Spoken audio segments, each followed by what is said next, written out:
per iniziative di un partito, il Movimento 5 Stelle, di cui avremo un rappresentante fra un po', il senatore Girotto, che arriva in ritardo, fra un po' arriva.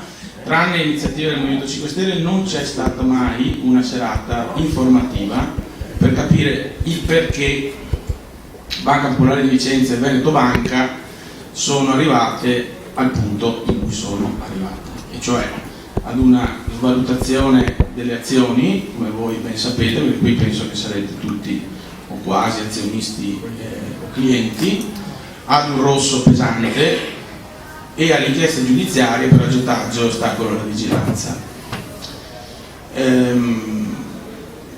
Stasera ne parleremo con 4 relatori che ora vi presento. Alla mia destra Renato Bertelle, avvocato dell'UTAS, l'Unione Titolari Azioni Svalutate di Vicenza. Alla mia sinistra il deputato della Lega Nord, Filippo Busin.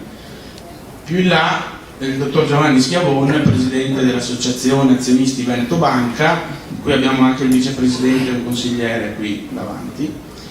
Ecco, con loro tenteremo di capire il perché, come dicevo, e anche, come da titolo della serata, provare a dare delle idee, degli spunti, delle prospettive sul futuro, cioè su cosa fare nei prossimi mesi.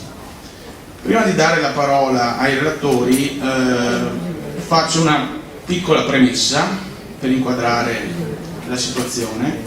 Se siamo qui oggi e se le due banche sono nella situazione in cui sono, è perché l'anno scorso un decreto del governo, il decreto Renzi, quest'anno scusate, ha cambiato il regime, l'assetto delle popolari, passando da quello cooperativo con voto capitario, una testa un voto, le assemblee dei soci a cui voi sarete abituati, siete azionisti, alle società per azioni.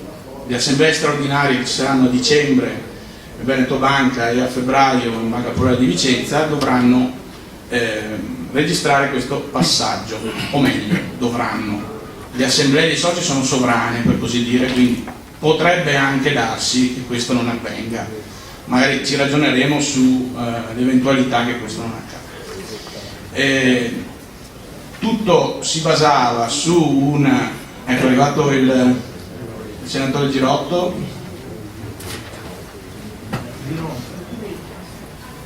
Buonasera.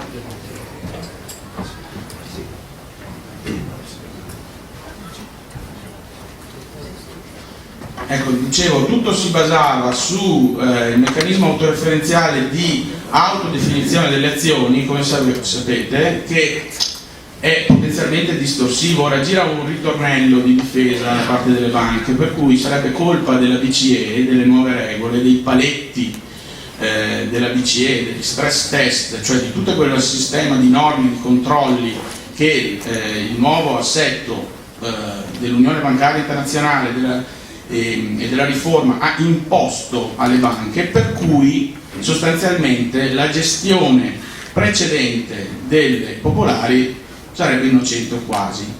Ecco, quando si va a scoprire che si è di fronte a un'ipervalutazione delle azioni, ecco, questo non è attribuibile alla BCE, ma alla gestione delle banche. Ecco, questa è una premessa che io ci tengo a sottolineare, perché vorrei che almeno sui fondamentali ci trovassimo tutti d'accordo, ecco, perché poi sul cosa fare possiamo anche dividerci, però se prima non si accerta la verità dei fatti e si accertano le responsabilità, quindi i responsabili, credo che è inutile, insomma, stare qui a parlare del dopo, del quando e del come.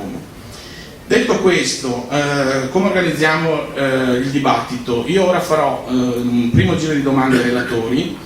Durante tutta la serata, chi vuole fare delle domande, prego di andare all'angolo sinistro, alla mia sinistra, alla vostra destra, dove troverete delle schede per fare delle domande scritte. Io poi per ragioni di tempo dovrò sceglierle, nel caso, per vi fidate di me, in modo da girarle e organizzare un dibattito ordinato. Allora, la prima domanda io la vorrei fare al dottor Schiavone. dei piccoli soci di Veneto Banca, ed è questa.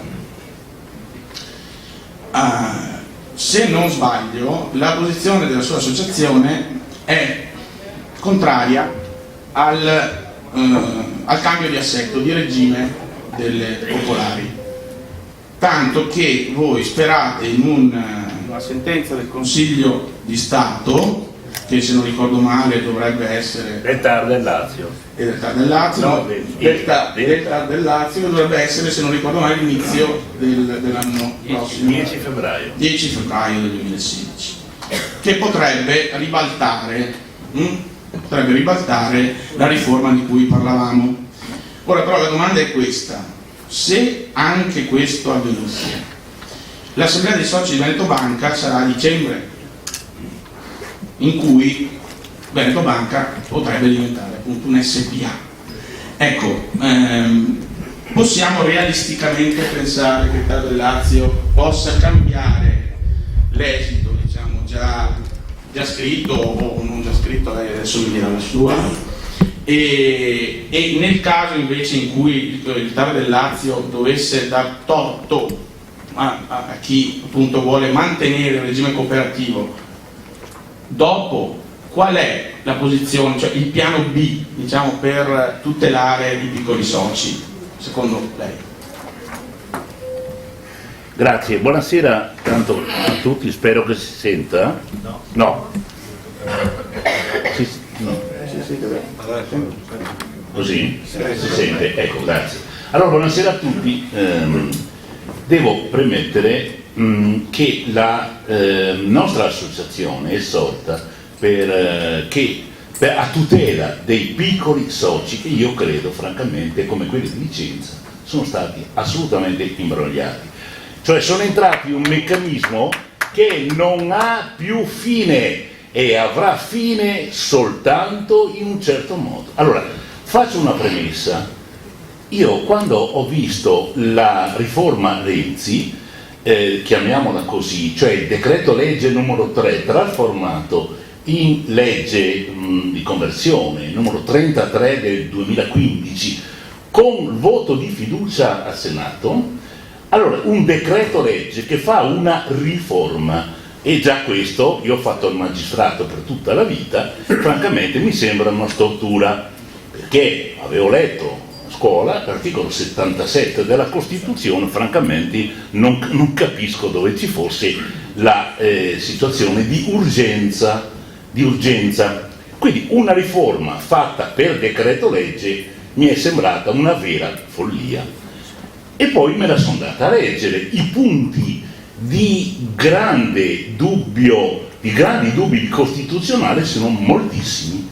Non sto a elencarli perché il direttore mi ha dato 10 minuti, però sono tantissimi e io sono convinto che il TAR prima o poi farà giustizia di questa legge. Noi puntiamo a questo. Noi insieme ad altre associazioni della Lombardia abbiamo fatto un ricorso proprio a tutela di... Non è possibile andare avanti con una legge di questo tipo. Spiego anche il perché.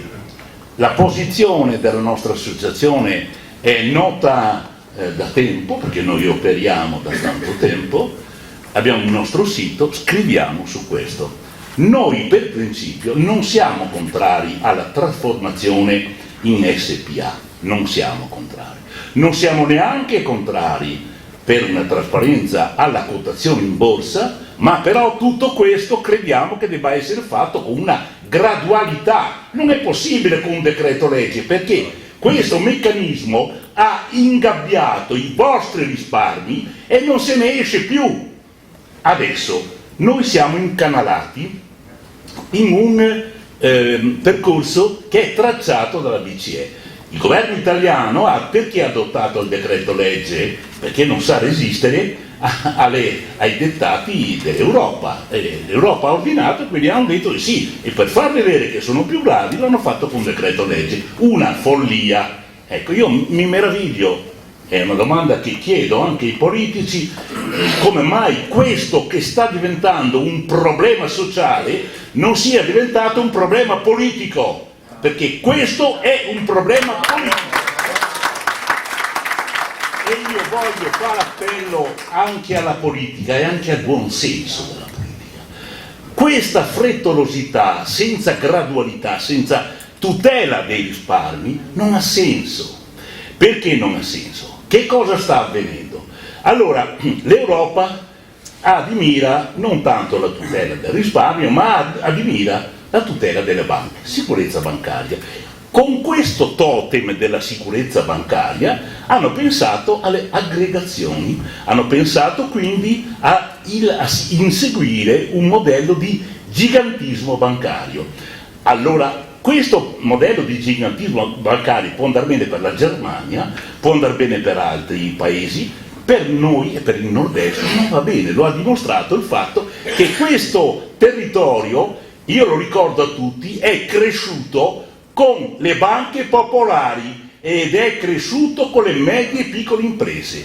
Questo è un modello di modo di far banca sul territorio. Quando si dice sul territorio ci si riferisce non al fatto che una banca esista fisicamente in un territorio, ma evidentemente a un modo di far banca che conosce le imprese che vi operano. Adesso così invece non succederà niente di questo tipo.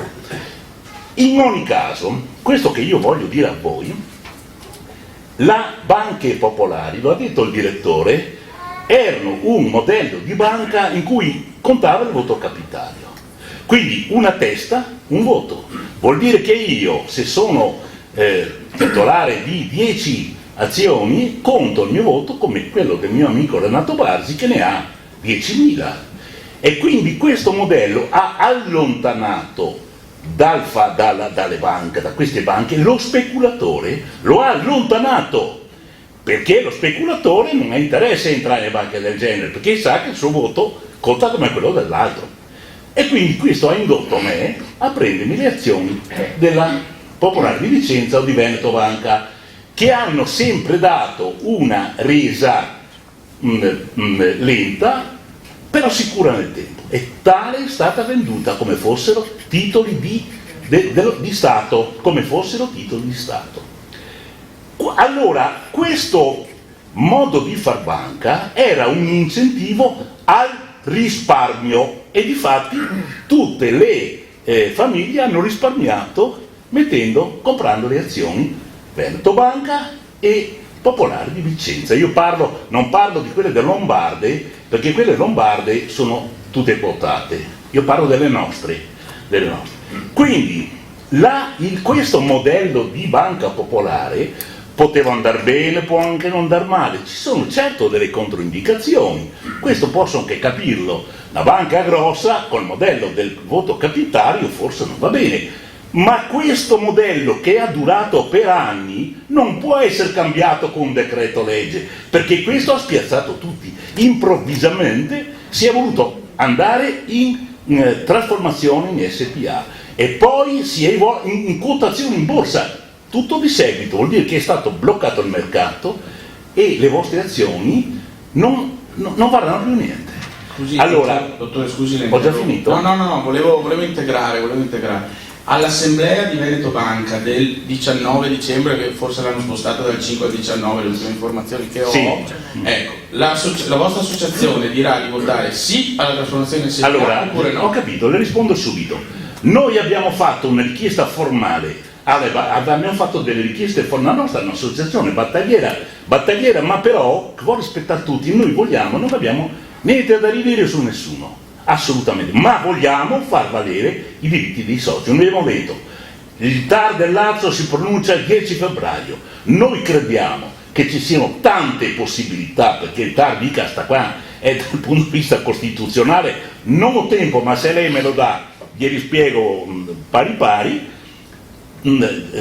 Fate slittare l'assemblea a dopo il 10 febbraio, non cambia niente. Da settembre è stata spostata a ottobre, poi novembre, dicembre. Adesso perché dobbiamo farla prima di Natale per fare il regalo di Natale agli azionisti? Noi abbiamo chiesto formalmente che venga, e se l'abbiamo avvertiti, attenzione, non pensate che si possa votare tutto questo con il nostro voto, perché noi saremo contrari a questo incalzare dei tempi, perché questo incalzare non è rispettoso per coloro che hanno creduto all'appello al risparmio.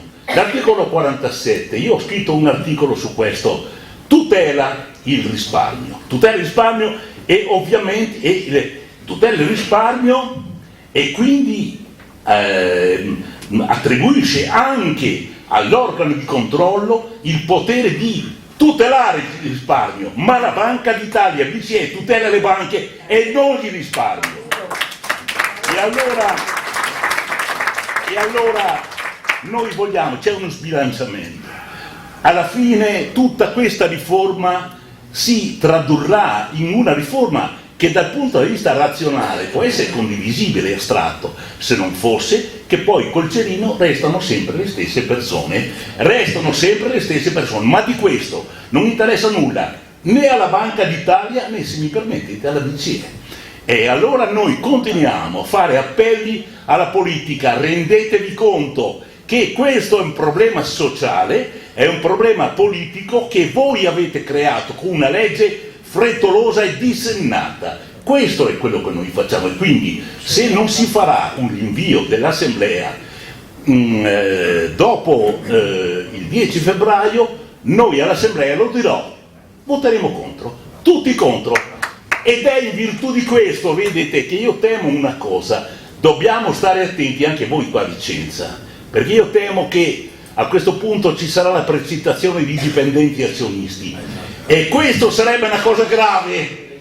Io prometto che per la mia associazione noi staremo attenti a questo, perché se ci fosse una precipitazione dei dipendenti azionisti, tutti precettati a votare in un certo modo, mi permettete, ma io da ex magistrato farò le segnalazioni alla Procura della Repubblica competente, perché questo si deve fare e tutto questo, ripeto, lei mi dica quando io infatti lo stavo per dire. Grazie. Allora ho capito il giusto. Allora io voglio dire, alla fine, per rispondere alla sua domanda, noi non siamo contrari a niente, né a nessuno né a niente. Noi non abbiamo resistenze a una trasformazione in SPA, ci rendiamo conto, no, abbiamo buon senso. Noi vogliamo che ci sia una gradualità e quando parlo di gradualità ci hanno promesso il ritorno al reddito rapidissimo, in base a quali dati? Ogni anno cambiavano, ogni momento cambiavano. Allora, se è vero che la banca deve ritornare alla redditività, lei la porterebbe in borsa una società quando perde? È un bagno di sangue. Per chi? Non per Banca d'Italia, ma per tutti voi e, se mi permettete, per tutti noi. Mi faceva notare un mio amico che Poste Italiane ha perso il 5% in borsa. Cioè, se noi andiamo in borsa con questo ritmo incalzante voluto da Banca d'Italia, non tutelati da una saggia e prudente gradualità, faremo tutti noi un bagno di sangue e io credo francamente che si debba tutto cambiare con una gradualità praticamente pari agli anni in cui i risparmiatori hanno creduto a questo modello di far banca e modello di risparmiare. C'è gente che qui ha investito tutti i TFR, famiglia, le doti dei figli, e gente che piange. Noi vogliamo difendere questa gente. Grazie.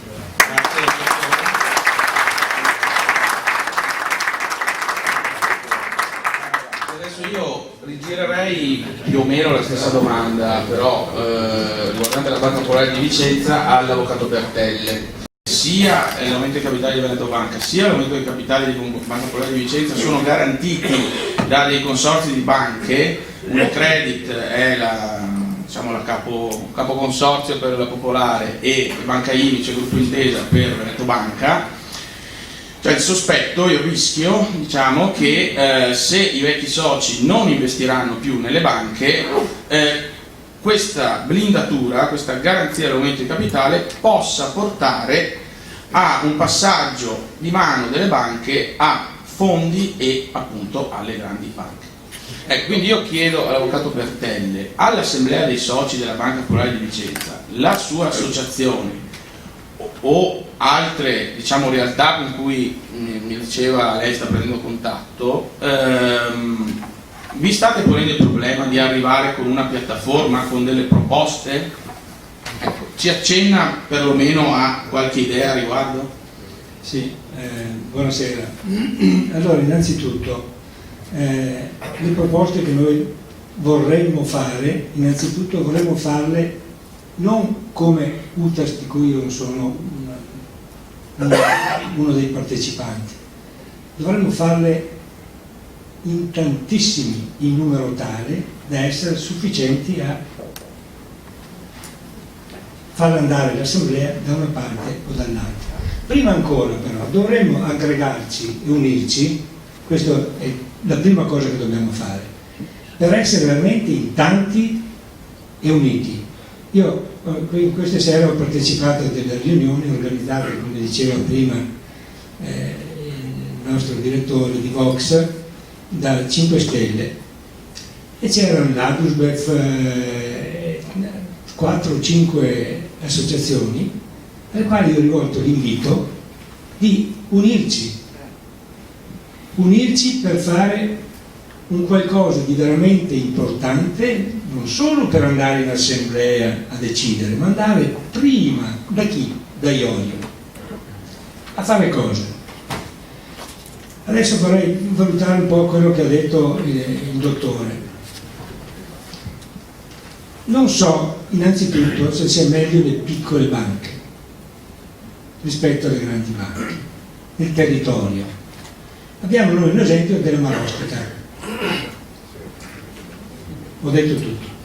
Abbiamo l'esempio del Popolare di Vicenza e di Veneto Banca, e abbiamo aggiunto al tutto. Abbiamo soci dilapidati, truffati da chi gestiva, ha parlato giustamente dell'assemblea, le assemblee.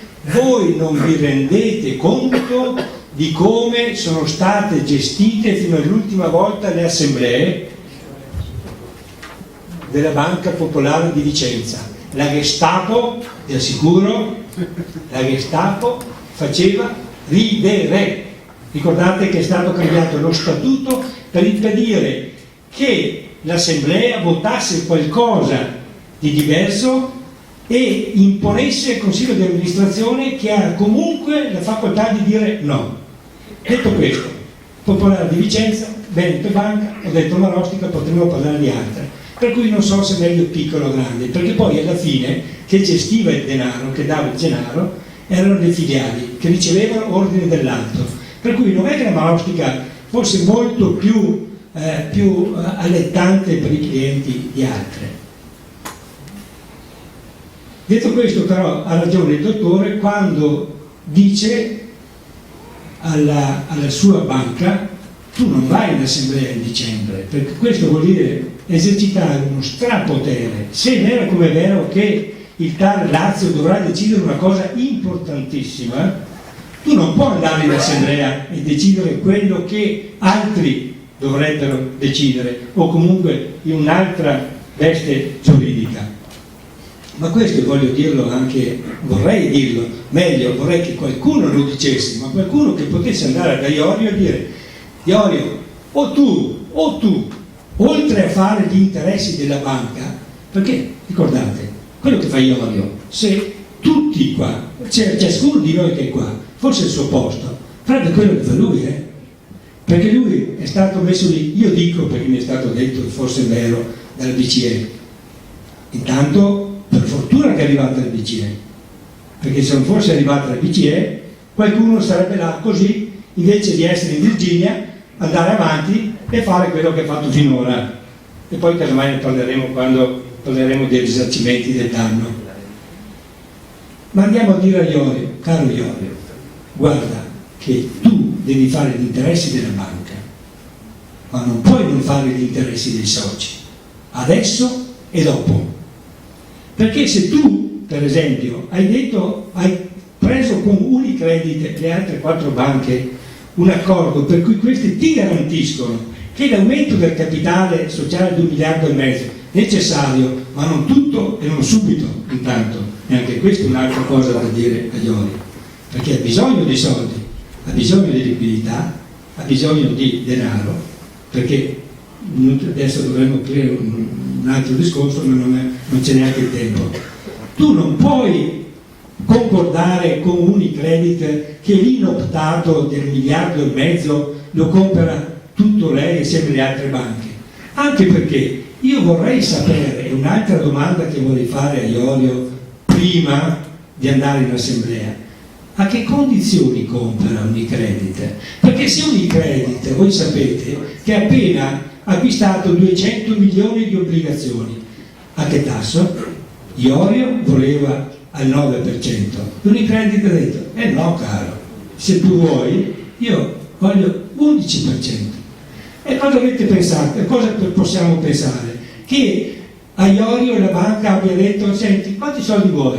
Dimmi 30, 35, 40, 20.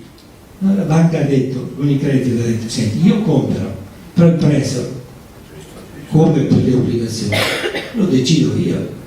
E a quanto ha deciso? Io ancora un mese e mezzo fa ho detto che per me le azioni non valgono 48, valgono neanche metà, valgono metà della metà. Su cosa? Su alcune indicazioni che si possono avere dei numeri, del capitale, delle azioni, eccetera. E se Unicredit ha stabilito, si è impegnata a comprare l'inoptato di 1,5 miliardi a 9 euro per azione, cosa succede dopo? Ai truffati, di cui tanti qua dentro, la maggior parte, perché c'è qualcuno di Veneto Banca. Quale 48? Quale 24? Dove andiamo? Allora diciamo, dimmi quando. Allora diciamo a Iorio: senti Iorio, intanto che accordo hai fatto? Quanti? Che accordo hai fatto con Unicredit? Così così. Ah, bene. E quando lo fai tu l'aumento del capitale? Subito dopo che la nostra banca è diventata SPA? Sì. E poi magari scendi subito in borsa? No, guarda, ci dispiace. Noi voteremo di no a tutto. Ma allora, se tu fai quello che hai deciso, le nostre azioni valgono 9, 8, 7, non sappiamo. Allora, tanto vale, una volta uno ha detto: che io muoia coi filistei. Tu non fai quello che vuoi, perché devi fare quello che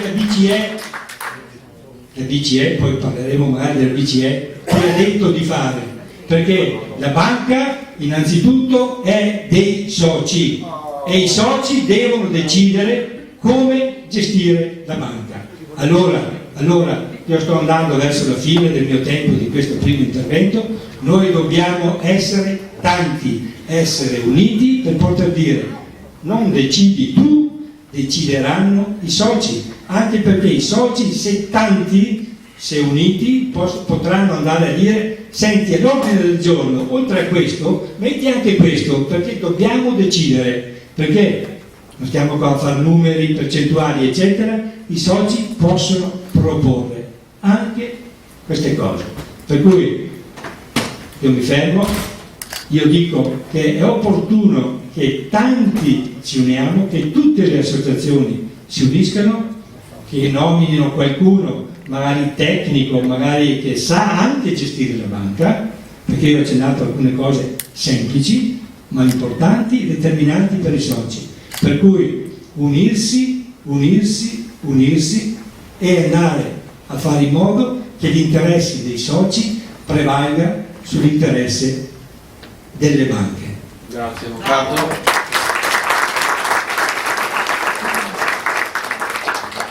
Nel frattempo, 2 giorni fa, la Banca d'Italia ha emesso un comunicato, non so se voi l'avete letto, sì, molti l'avranno letto sicuramente, alcuni ce l'hanno in formato integrale, vedo, in cui sostanzialmente si difende dalle accuse di non aver vigilato abbastanza sulla Banca Popolare di Vicenza nello specifico, perché invece su Veneto Banca è stata molto più dura, Con questo non voglio assolvere Veneto Banca dalle responsabilità, ma solo registrare una differenza di comportamento, direi palese. Su la Banca Popolare di Vicenza, Banca d'Italia ha insomma, tentato una difesa che io personalmente trovo maldestra, perché fa la figura di chi vigila ma non si accorge, perché abbiamo dovuto aspettare le ispezioni della BCE di quest'anno per scoprire che in Banca Popolare di Vicenza c'era quasi 1 miliardo di azioni finanziate dalla banca stessa in una partita di giro che è illegale. Non solo, ma poi c'è un gruppo all'interno di questo miliardo, circa 300 milioni, del valore di circa 300 milioni di euro. Sono un po' i furbetti della letterina, cioè quelli che avevano una lettera di impegno di riacquisto che garantiva loro il rimborso. Ora Banca d'Italia si difende dicendo che le ispezioni le ha fatte e che insomma ha fatto il suo dovere. Ora, siccome qui abbiamo due politici, cosa non scontata, perché sulle banche la politica è stata, diciamo, poco ciaviera, ecco, diciamo così. Sono state delle prese di posizioni molto così generiche da parte soprattutto di alcune forze politiche, mentre alcuni sono esposti di più, e qui ne abbiamo due. Io partirei dal deputato della Lega Busin, che le sue interrogazioni, le sue prese di posizione le ha fatte, devo dire in solitaria, magari si spiegherà anche perché. E gli chiedo appunto se la politica riguardo Banca d'Italia, voglio dire, è immaginabile una forza politica o dei politici anche trasversalmente che si pongono il problema della Banca d'Italia, cioè del ruolo della Banca d'Italia che non è stato all'altezza? La Banca d'Italia è così intoccabile? Allora, intanto faccio una premessa non di costume, ma io ho fatto un'interrogazione sulla Banca Popolare di Vicenza tirando in ballo proprio la Banca d'Italia per la sua, diciamo, vigilanza così labile nei confronti di quanto è avvenuto, e ho dovuto riscriverla 2 volte queste interrogazioni, perché quando si cita Banca d'Italia subito da rimbalzano e dicono no, noi rispettiamo l'indipendenza dei poteri e per noi Banca d'Italia va conservata indipendente così com'è e lontana da quelle che sono le ingerenze della politica. E vabbè, allora io l'ho cercato di riformularla, ma insomma la sostanza era questa. Ho detto, abbiamo un'autorità di vigilanza che dovrebbe prevenire questi disastri, queste tragedie, vere e proprie tragedie che sono avvenute, e non l'ha fatto. Per me c'è una mancanza, un venir meno alla sua funzione esistenziale, essenziale di questa autorità. E dopo le mie interrogazioni, a cui la cui risposta è stata abbastanza così all'acqua di rose, essendo stata poi tirata in ballo in altre occasioni anche da altri colleghi al Senato e anche alla Camera, il question time appena fatto di mercoledì, Banca d'Italia ha emesso questo famoso documento comunicato che voleva essere una giustificazione del suo operato e che per me invece è un palese atto di accusa del suo operato. In questo comunicato lei, Banca d'Italia, afferma che già nel 2001, per dimostrare la sua solerzia e il suo impegno, già nel 2001 aveva fatto dei rilievi alla Banca Popolare di Vicenza, non sul merito, e qui anche la distinzione del merito e del metodo lascia un po' a desiderare, ma sul metodo di determinazione del prezzo delle azioni. Cioè Banca d'Italia, e poi sanziona anche la Banca Popolare di Vicenza, stiamo parlando del 2001, accusa la Banca Popolare di Vicenza, senza darne pubblicità per riservatezza, per la privacy e quant'altro, accusa di non usare un metodo esplicitato e dei criteri oggettivi per la determinazione del prezzo, e la sanzione in questo senso. Dunque siamo nel 2001, Banca Popolare di Vicenza si è dotata di un criterio oggettivo e codificato per la determinazione del prezzo e si è avvalsa, come suggerito da Banca d'Italia, di un consulente esterno che asseveri questo criterio nel 2011, 10 anni dopo. In questi 10 anni Banca d'Italia ha approvato i bilanci della Banca Popolare di Vicenza, e nei bilanci c'è anche il prezzo delle azioni che fanno parte del patrimonio. Dunque, se questa non è mancanza di vigilanza, in 10 anni ha fatto altre 7 ispezioni comprese quelle del 2001, nelle quali ovviamente ripete questi rilievi senza però mai portare niente e lasciando che beatamente il valore delle azioni fino al 2011 raggiungessero una quota del 62,5 euro per azione, scusate. Ma questo non basta, perché poi ci sono stati 2 esposti alla procura, uno per conflitto di interessi del presidente Zonin, che è stato archiviato da un procuratore che poi è stato anche assunto una volta andato in pensione dalla banca, e c'è stato un esposto in procura di una persona benemerita, una persona onesta, ce ne sono anche in Italia per fortuna, Elio Lambuti dell'Adubef, che nel 2008, quindi parliamo di 7 anni fa, ha denunciato alla procura che il metodo di determinazione delle azioni, una cosa risaputa già dal 2001, non era codificato e che le azioni erano nettamente sopravvalutate. Siamo nel 2008, in piena crisi dei Lehman Brothers, e quindi quando c'è stato il crollo anche delle azioni quotate delle altre banche che erano quotate in borsa, e beatamente invece la Banca Popolare di Vicenza è andata avanti con le sue supervalutazioni delle azioni.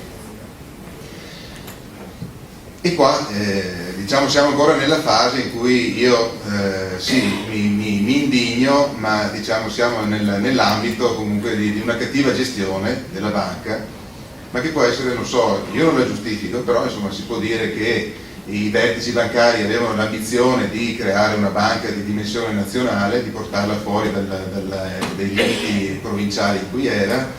C'è stato un eccesso di ambizione, c'è stata qualche commistione anche di poteri che abbiamo visto, però si poteva sempre avanzare la scusa che tutto era fatto nell'interesse del territorio, delle aziende locali che venivano affidate quando magari altre banche non le affidavano, tutta una serie di giustificazioni più o meno plausibili.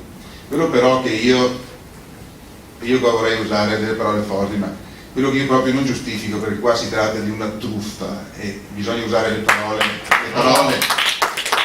con il loro significato ai danni dei risparmiatori. Guardate, questo è un delitto grave, perché i risparmi sono frutto di sofferenze, rinunce. C'è gente che ha rinunciato alle vacanze per una vita, per mettere via qualcosa per i propri figli, per le proprie esigenze, quando si sarebbe trovato nelle condizioni di malattia o nella condizione di anziano. Ci sono sacrifici, c'è sudore, c'è dolore, c'è la vita dentro nei risparmi, e chi si permette di mettere le mani nei risparmi e rubarli, come è stato fatto, non dico fin dall'origine, perché le giustificazioni più o meno plausibili ci sono, ma almeno dal 2013 in poi, quando era palese a chiunque avesse un minimo di conoscenze economiche, e soprattutto chi era nei consigli, quei 18 consiglieri di amministrazione della banca con il presidente, come facevano a non sapere che 62,50 € era un prezzo spropositato per le azioni della banca, e come hanno fatto a raccogliere in 2 anni, nel 2013, quando poi è successo il patatrac della Veneto Banca, per fortuna, perché almeno siete caduti, cioè di Veneto Banca, siete caduti da metà dell'altezza, no? Da 30 invece che da 60. Almeno lì c'è stato un'azione di anticipo che è stata salvifica, perché dal 2013, dal 1 gennaio fino a pochi giorni prima della svalutazione, si sono raccolti più di 1 miliardo di euro in questo territorio soprattutto, e 30.000 nuovi azionisti che si sono visti rifilare azioni a 62,50 €. Va bene? Questo è un furto, questa è una truffa, questo è qualcosa che ci deve indignare, e non dovete vergognarvi di essere stati truffati, perché questo è il pericolo, che ci si vergogni di essere stati truffati e la si faccia passare liscia a chi invece ha truffato e chi ha abusato della vostra fiducia, della vostra buona fede. Scusi, buona fede. Onorevole, oltre l'indignazione però, concretamente, no? E intanto non stare zitti. Ok, ma dico, un politico, un parlamentare, una forza politica, perché un politico solo credo possa fare poco, concretamente cosa può fare secondo lei ora? Io mi sono sgolato quando a marzo è stato portato questo decreto. Io sottoscrivo tutto quello che ha detto Schiavone, perché ha detto una cosa sacrosanta, cioè si riforma un istituto che ha 130 anni di vita, che ha dei presupposti ben precisi come voto capitario e altre cose, e anche una certa, è una forma proprio di risparmio, di tutela del risparmio territoriale, di investimento nell'economia locale, che viene stravolta, rivoluzionata con un decreto legge, quindi neanche con una legge ordinaria dove ci si poteva portare il contributo, ma con un decreto legge, oltretutto votato con fiducia, come ha detto, al Senato, che lascia 18 mesi di tempo per riformare un istituto che ha 130 anni di vita. Noi abbiamo subito, il governo, non noi opposizione, io mi sono opposto, e se vedete gli interventi che ha fatto la Camera, io ho scritto esattamente quello che mi dice, non è che ci volesse tanto per capire, ma ho detto semplicemente: guardate che qui si fa ricadere l'onere di questa tragedia, di questo disastro, che è anche un disastro dal punto di vista gestionale, sapete, si fa ricadere un disastro di queste proporzioni tutto sulle spalle di due portatori di interesse, i piccoli azionisti e i dipendenti che sciaguratamente sono anche azionisti. E lo si fa con una superficialità da parte del governo, che il governo, guardate che il decreto non l'ha mica scritto il governo, l'ha scritto Banca Italia, il governo, su dettatura della banca della BCE, con una superficialità, con un'arroganza, con una ignoranza anche delle conseguenze che avrebbe provocato, che veramente mi spaventa e mi disarma. Noi abbiamo un pallone gonfiato a Roma, va bene, che sta facendo dei disastri, questo è uno dei disastri che ha fatto. Quindi non ci sono spazi e spazi. Scusi onorevole, quindi non ci sono spazi di manovra per chi sta Beh, all'opposizione? intanto c'è una sentenza che deve mettere in taro. Sì, però bisogna. E noi dall'opposizione, noi siamo 16 deputati della Lega. Io sono al vostro fianco fino in fondo perché veramente sono indignato tanto quanto voi, arrabbiato tanto quanto voi. E metto la mia voce al vostro fianco e vi dico e sottoscrivo quello che ha detto sia Schiavone sia l'avvocato Bertelli, cioè bisogna essere compatti e uniti e non farsi calpestare, perché in questa situazione portare avanti delle azioni di straordinaria gestione come la trasformazione in SPA, che è obbligatoria per legge, a meno che non si pronunci in modo diverso, ma soprattutto la quotazione in borsa. La quotazione in borsa vuol dire veramente mettersi nelle mani di un mercato che è assolutamente incontrollabile e che in queste condizioni può portare il valore delle azioni anche a 3 euro, 4, 5. Chi è che lo sa qual è la valutazione che fa il mercato della Banca Popolare di Vicenza e di Veneto Banca? Quindi assolutamente coalizzarsi, io metto la mia voce per quanto posso, perché sapete anche gli organi di stampa non è che siano, qua abbiamo magari convincere anche il nostro governatore però a darci una mano, il nostro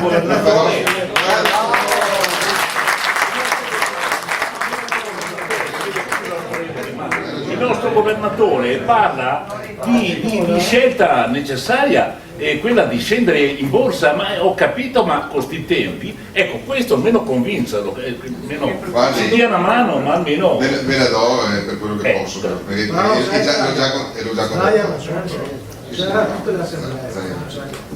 Diciamo che in Lega avete idee diverse?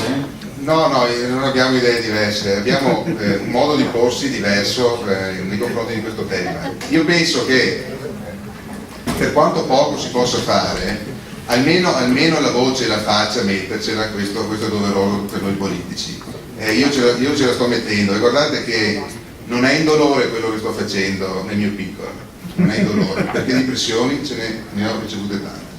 E a proposito di pressioni, forse il male veramente, l'origine di questo disastro, di questo vero e proprio disastro, è la commistione di poteri che c'è stata nella Banca Popolare di Vicenza, che non è stata gestita appunto come una banca, come un'azienda di credito, come doveva essere gestita, ovviamente con l'attenzione per il territorio, per i risparmiatori, eccetera, ma è stata gestita come un centro di potere.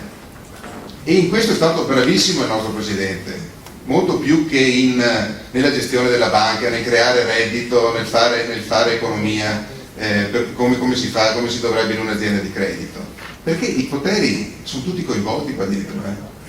Cioè, dalla Banca d'Italia, che ha avuto 3 funzionari assunti, al capo della tributaria, che in qualche modo ha avuto il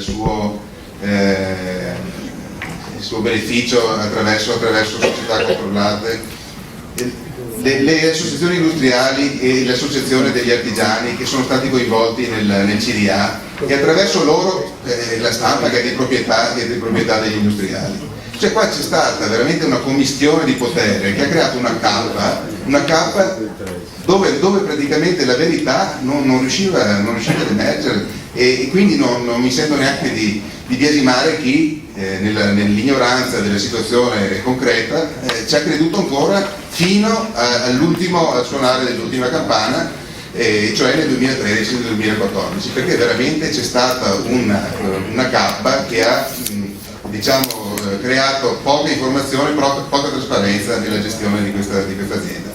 E l'ultima battuta, nella risposta un po' risibile della Banca d'Italia che dice che lei ha usato dei sistemi ovviamente di ammonimenti secondo dei criteri appunto della prudenza, della poca pubblicità nel rispetto della privacy, della gestione dei poteri dell'assemblea per 15 anni, salvo poi mettere una bomba a mano sotto la sede della banca e obbligarla a trasformarsi in SPA in 18 mesi.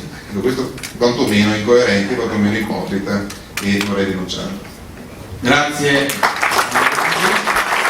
Nel regime cooperativo, se non vado errato, delle banche popolari, ma questo insomma realisticamente mi sembra una strada poco praticabile. Prima chiedevo a Schiavone qual è il piano B, cioè siccome io stasera ho intitolato la serata Che fare, voglio andare sul concreto, cioè al di là di informare agli azionisti, cosa diciamo agli azionisti delle popolari come insomma a chi ha a che fare con un sistema bancario che ora lei suppongo mi descriverà a tinte fosche e che quindi si deve porre in un atteggiamento di difesa.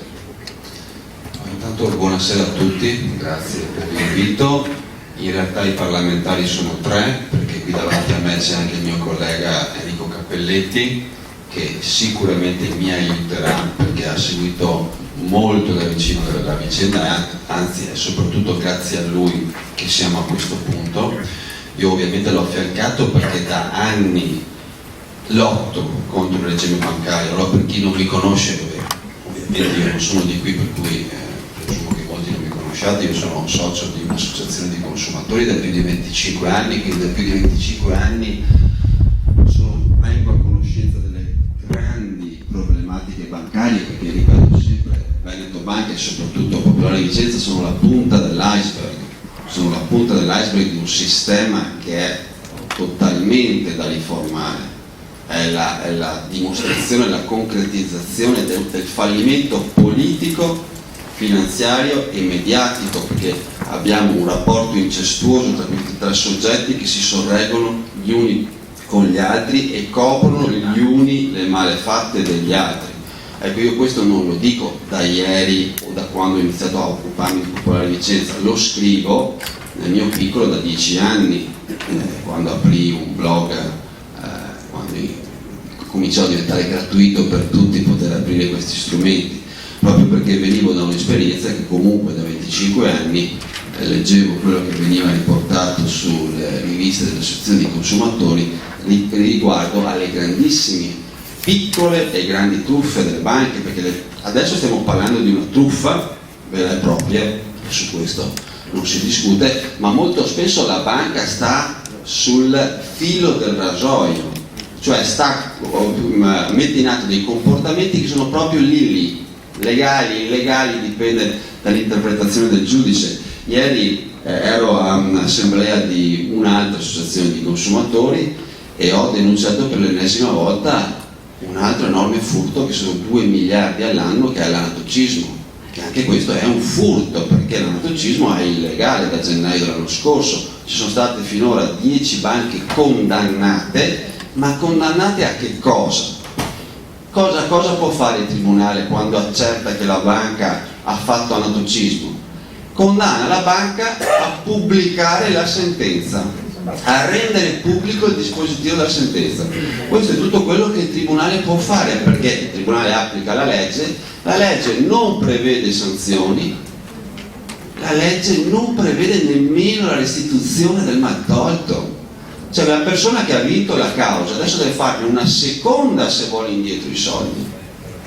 Io questo l'ho denunciato in aula, lo denuncio in tutte le assemblee che vado e colgo l'occasione per ringraziare gli attivisti 5 Stelle che sono mesi che fanno questo tipo di assemblee per informare la popolazione, e io nel mio piccolo sono 2 anni che giro comunque il Veneto per informare sui tanti problemi che ha il sistema bancario, perché lo sapete meglio di me, con la privatizzazione che è iniziata all'inizio anni 90 è cambiato tutto, è cambiato anche quel rapporto che c'era prima in cui un direttore di filiale conosceva il suo territorio, non parlo delle popolari, parlo delle banche tradizionali, e poteva disporre con una certa autonomia gli affidamenti. Ma con la privatizzazione è cambiato tutto, il direttore di filiale deve semplicemente immettere i dati di bilancio in un software, in un computer, il quale classifica l'azienda con dei parametri oggettivi, e il direttore è vincolato tassativamente a comportarsi a seconda della risultanza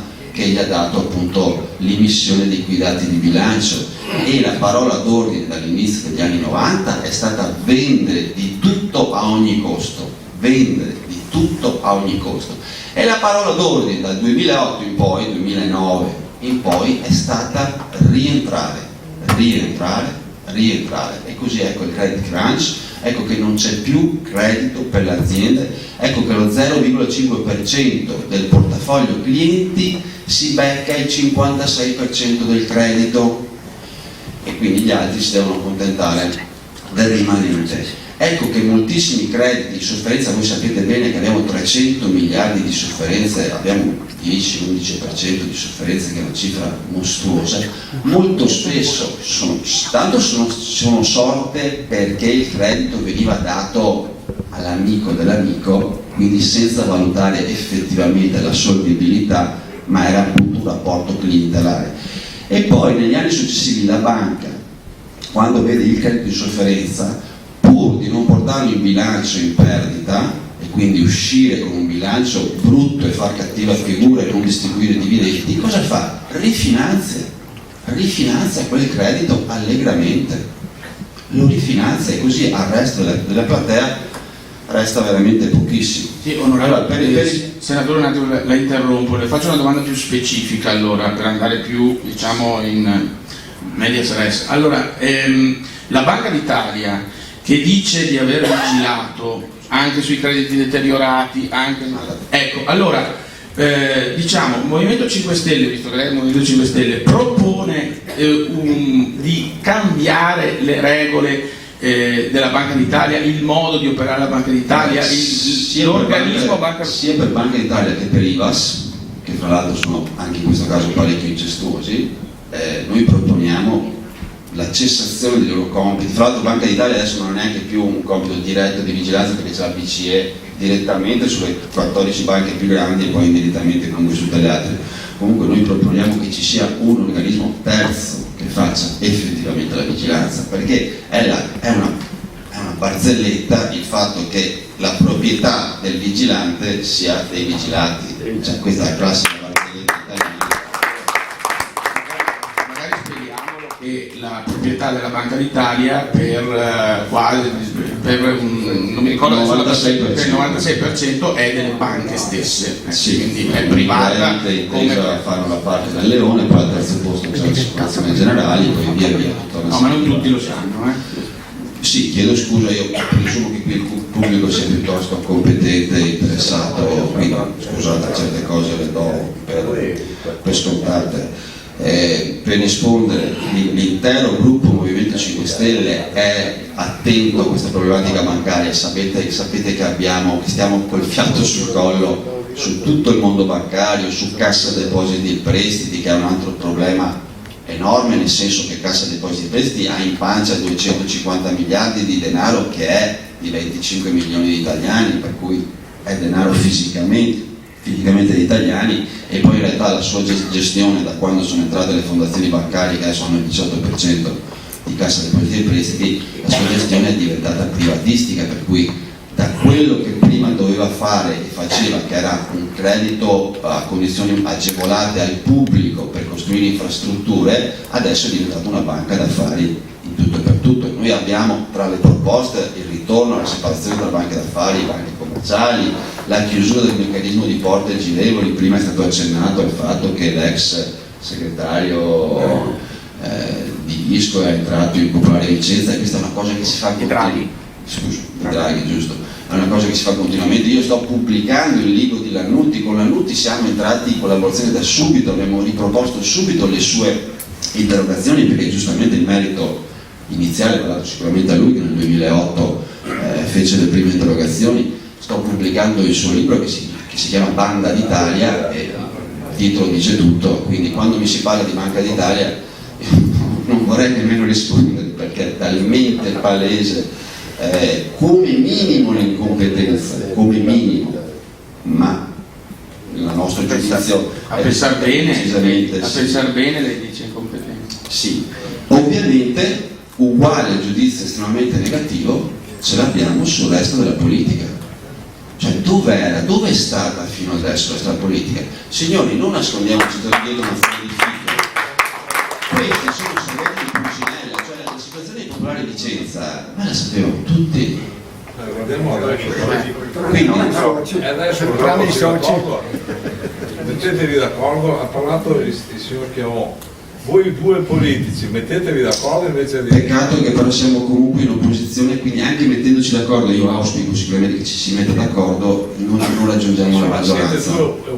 Ma non raggiungiamo la maggioranza. Insomma, però già un qualcosa che vi mettiate d'accordo. Saremo noi un movimento. Sì, Non è che fra un po' non c'è più nessuno da votare, perché se andiamo avanti così.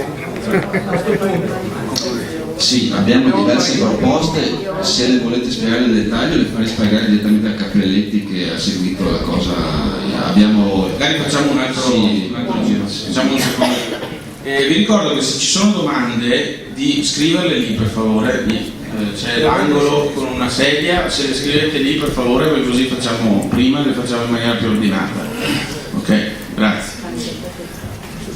Io continuerei nel frattempo con un secondo giro di domande ripartendo dal dottor Schiavone. Allora, oggi, notizia proprio di oggi, che dopo le dimissioni del presidente Favotto di Veneto Banca è diventato presidente dell'istituto di Montebelluna Pierluigi Bolla, che è un consigliere d'amministrazione, perché il vicepresidente Vardanega non ha accettato.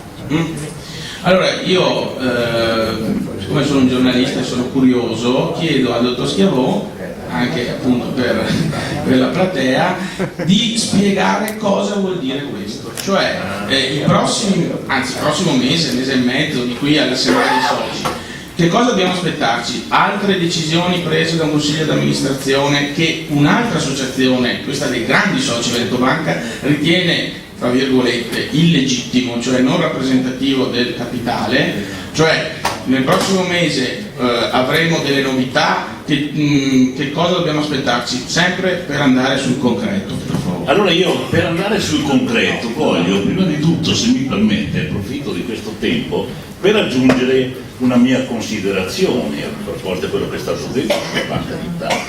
Banca d'Italia, è vero, deve essere rispettata nella sua indipendenza, ammesso che ne abbia però una indipendenza. Io ho qualche dubbio che ce l'abbia, e voglio, visto che il direttore ci invita al concreto, fare un esempio che io ho sollevato l'anno scorso nel 2014 all'Assemblea Veneto Banca, e cioè quando, vi ricordate, febbraio-gennaio 2014 c'era Banca Italia che martellava di ispezioni solo e sempre Veneto Banca, e in quel momento Zonin continuava a dire che loro avevano fatto aumento di capitale per comprare il loro Veneto Banca.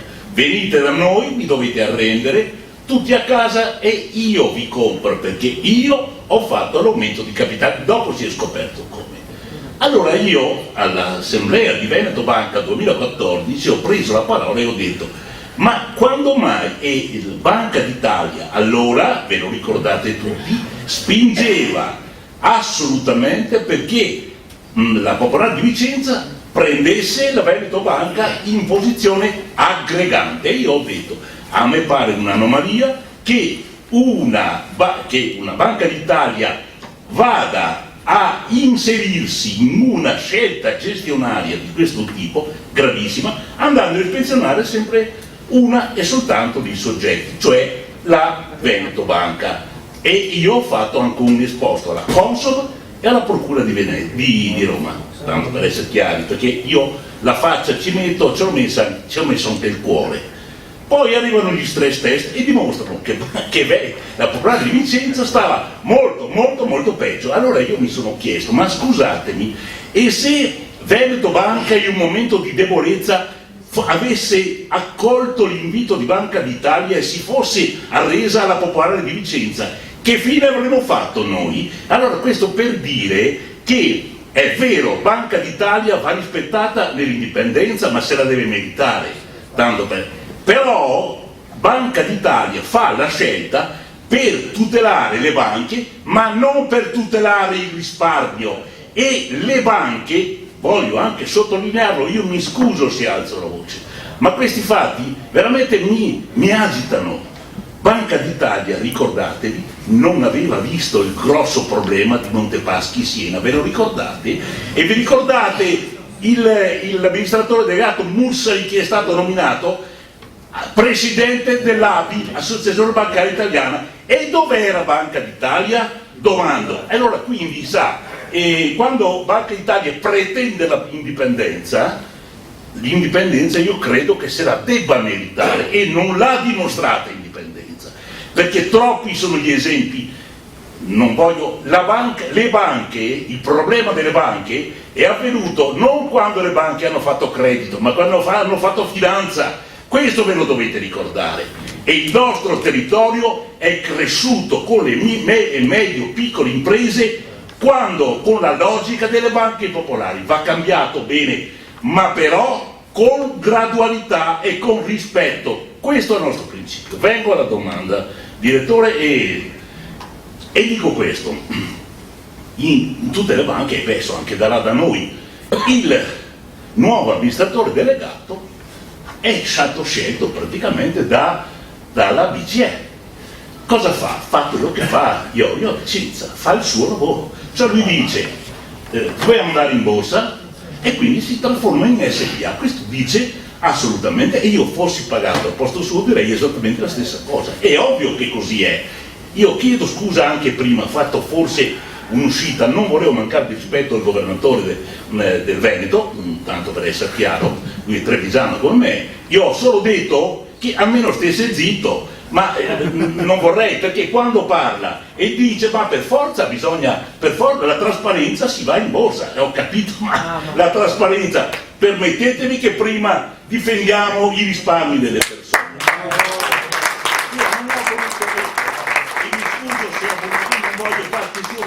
Di politica, io voglio prima che vengano difesi i risparmi delle persone e delle famiglie, dopo difese le banche. Questo è il sistema che il politico deve seguire, a mio modo di vedere.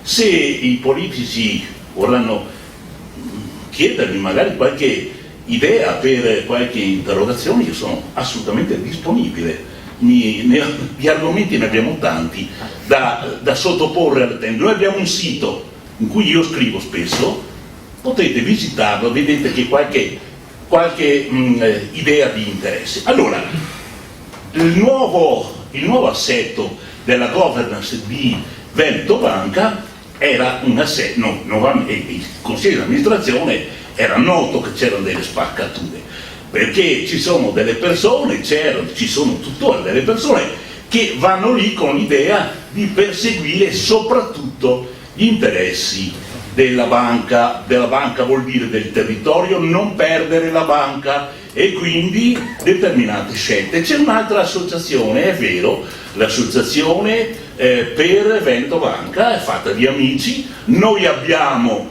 una concordanza di idee, ma abbiamo una differenza essenziale: noi non abbiamo nessun conflitto di interesse. Invece quell'associazione ha tante persone che hanno molti affidamenti, molte più di affidamenti che di azioni, e questo, se mi permettete, io non lo trovo una situazione chiara. Io voglio una volta per tutte ci sia una gestione trasparente, chiara, fatta di persone che non hanno niente da chiedere a nessuno, come noi.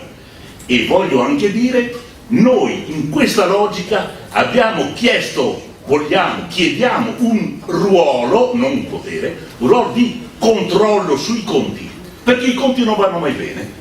Noi abbiamo delle persone di grande livello professionale, dateci la possibilità di metterne uno nel collegio sindacale e noi vediamo, sono sicuro che troveremo finalmente i conti giusti, perché ogni volta che c'è un'assemblea i conti di prima non andavano mai bene, c'è sempre qualche cosa da aggiustare, ma anche questo, io voglio dire, il direttore mi dice in concreto cosa fare. Bisogna che Banca d'Italia e BCS diano una calmata. Non è possibile che tutte le volte manca un aumento di capitale e ancora 100 milioni. Dottore, scusi, la interrompo. L'associazione per Veneto Banca rappresenta l'8% del capitale, sì, mira al 10 quantomeno. Sì.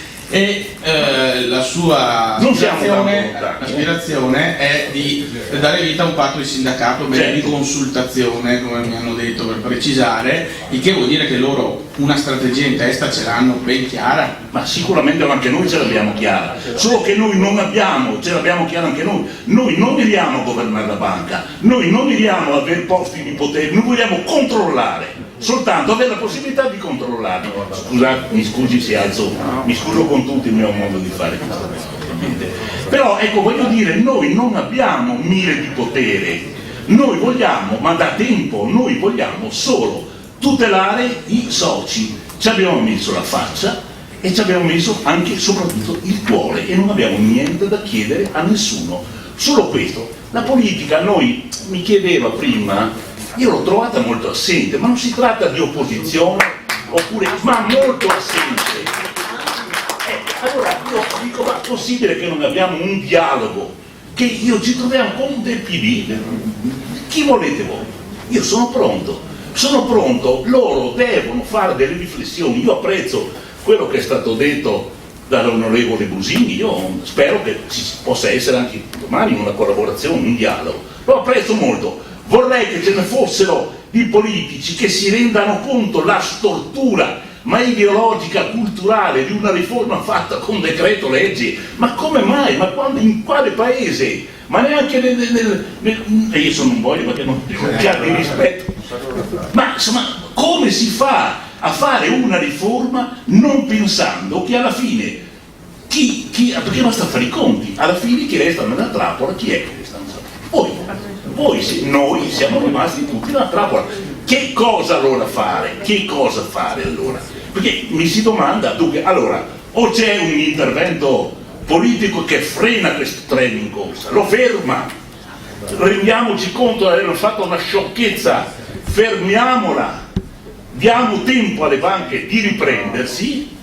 Ecco, non è possibile fare i crediti deteriorati, ci sono dappertutto, se vengono in inversione tutti sul colpo, le banche tutte falliscono. Non possiamo imporre a ogni momento delle correzioni di bilancio, delle svalutazioni, è aumento di capitale, non ce n'è mai una che vada bene. Faccio un altro esempio che riguarda Veneto Banca. BIM, Banca Intermobiliare, è di proprietà della Veneto Banca. Nel bilancio del 2014 era già prevista la vendita di BIM e c'era 290 milioni di ricavo messo in attivo. Poi all'ultimo momento BCE ha detto no. Perché? Allora perché no? Non si fa più, perché dentro c'era la famiglia Danui che non aveva i requisiti di onorabilità. Scusi, ma non ce l'aveva manco prima e non lo puoi dire prima e lo dici adesso, quindi altro aumento di capitale. Questo sta BIM. Ma insomma, vi voglio dire, vi sto facendo un sacco di esempi, adesso non vorrei annoiare, sto facendo un sacco di esempi per dire che nessun soggetto in questa grave partita ha fatto il proprio dovere fino in fondo. Nessuno! Non l'ha fatto la politica, non l'ha fatto il governo, non l'ha fatto Banca d'Italia. Tutti assenti adesso si rendono conto che questo è un problema sociale, ma adesso è tardi. Bisognava pensarci, ma facciamo ancora a tempo. E io quando faccio le assemblee con gli azionisti nostri dico: ma è un po' anche colpa di tutti voi, bisogna essere in tanti, noi l'abbiamo detto sul nostro sito, bisogna iscriversi, non potete pensare che siamo sempre noi che andiamo, bisogna essere in tanti, bisogna alzare la voce. E poi voglio anche dire, e finisco, si è detto qualche volta: ma noi alziamo la voce, per forza, grazie, cioè, credo bene, perché Banca Italia gradirebbe anche un po' il silenzio, e si secca quando noi alziamo la voce, si secca perché li disturbiamo, scusate, la gente che ha perso tutto, ma deve anche fare tutto silenzio. E poi voglio dirlo chiaramente, sperando che vengano le orecchie anche di Banca d'Italia, se devono ringraziare le associazioni come noi che abbiamo impedito alla gente di prendere i forconi e di andare sotto la banca, perché noi li facciamo ragionare e loro hanno speranza in noi. Se non ci fossimo stati noi, chiedo scusa, ma più di uno avrebbe preso i forconi e avrebbe forse anche non fatto strada.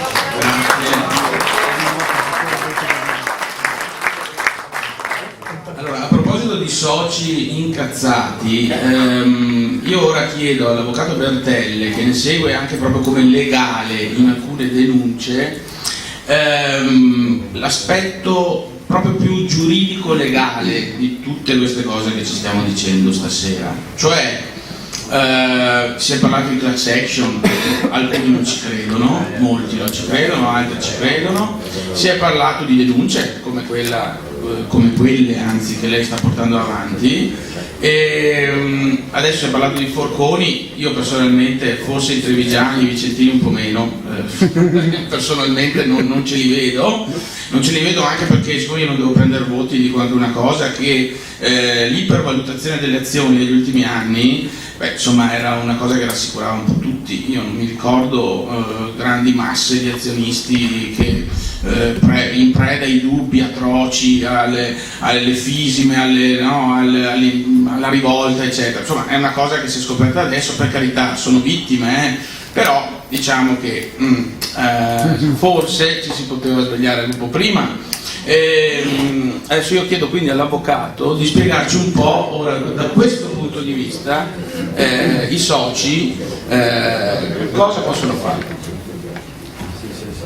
Dunque, allora abbiamo parlato prima di come tutelare il valore delle azioni in avanti. Però la domanda è: ma io che ho tante azioni, c'è una signora qua che ha un problema gravissimo, ma ce ne sono altre che ne hanno di peggiori. Io avevo le azioni che valevano 62,50, adesso valgono molto meno. Cosa posso fare? Allora, io dico: guardate, innanzitutto quando uno compra azioni sa che rischia. Ma cosa vuol dire? Che non posso fare niente? No, puoi fare qualcosa. Che cosa? Il fatto che le azioni siano diminuite dipende dalla gestione della banca. Ma perché e quando si può chiedere e per cosa si può chiedere il risarcimento dei danni? Si può chiedere il risarcimento dei danni non perché la banca va male e quindi l'azione scende, ma perché la banca prima, e questo è il danno di cui può essere chiesto il risarcimento, ha illegittimamente alzato il valore delle azioni e ha fatto spendere, per chi ci credeva nella banca e quindi nel valore delle azioni e quindi di fare un affare, ha speso una somma superiore a quello che realmente valeva l'azione. Come si può fare? Cosa si può fare? Truffa. Si può andare dal giudice e dire, poi vedremo quali o quale, a dire: guarda che io ho comprato le azioni e valgono niente. Azioni sono e non si ottiene niente.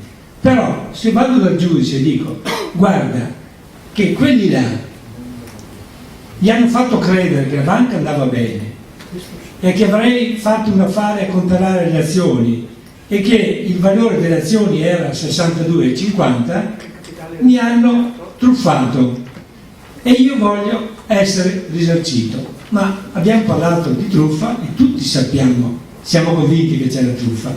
Giuridicamente però, cosa possiamo dimostrare? Allora, innanzitutto dimostriamo che il valore è stato sopraelevato. Parlo di Banca Popolare di Vicenza, ma lo stesso identico possiamo dire di Veneto Banca.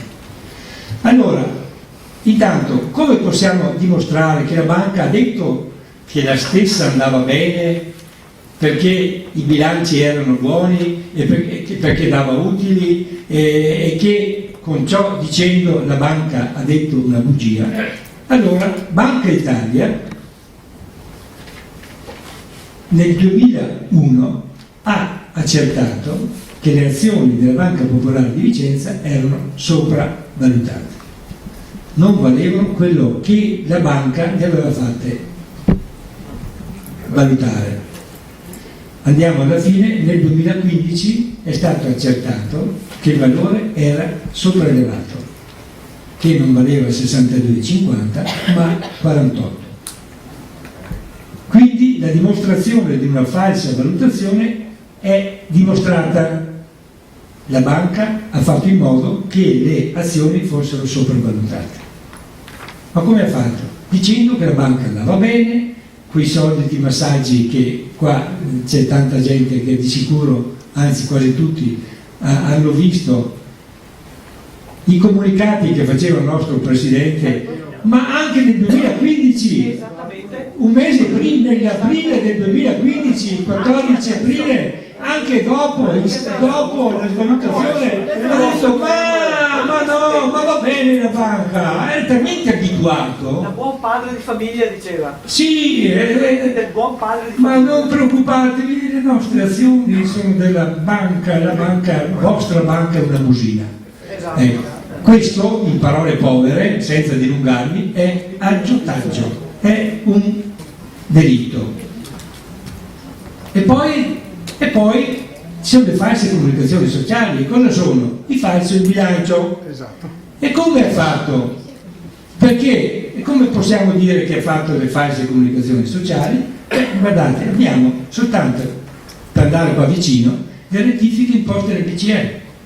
Perché ancora all'inizio di quest'anno ha detto ma intanto svalutate di 1 miliardo, perché 700 milioni sono crediti inesigibili e 300 milioni sono avviamenti che non corrispondono, quindi 1 miliardo è andato giù. Poi è arrivato Iorio e ha anche lui fatto delle rettifiche al bilancio e abbiamo avuto una perdita di 600 milioni. A proposito, vi ricordate che in assemblea chi c'era?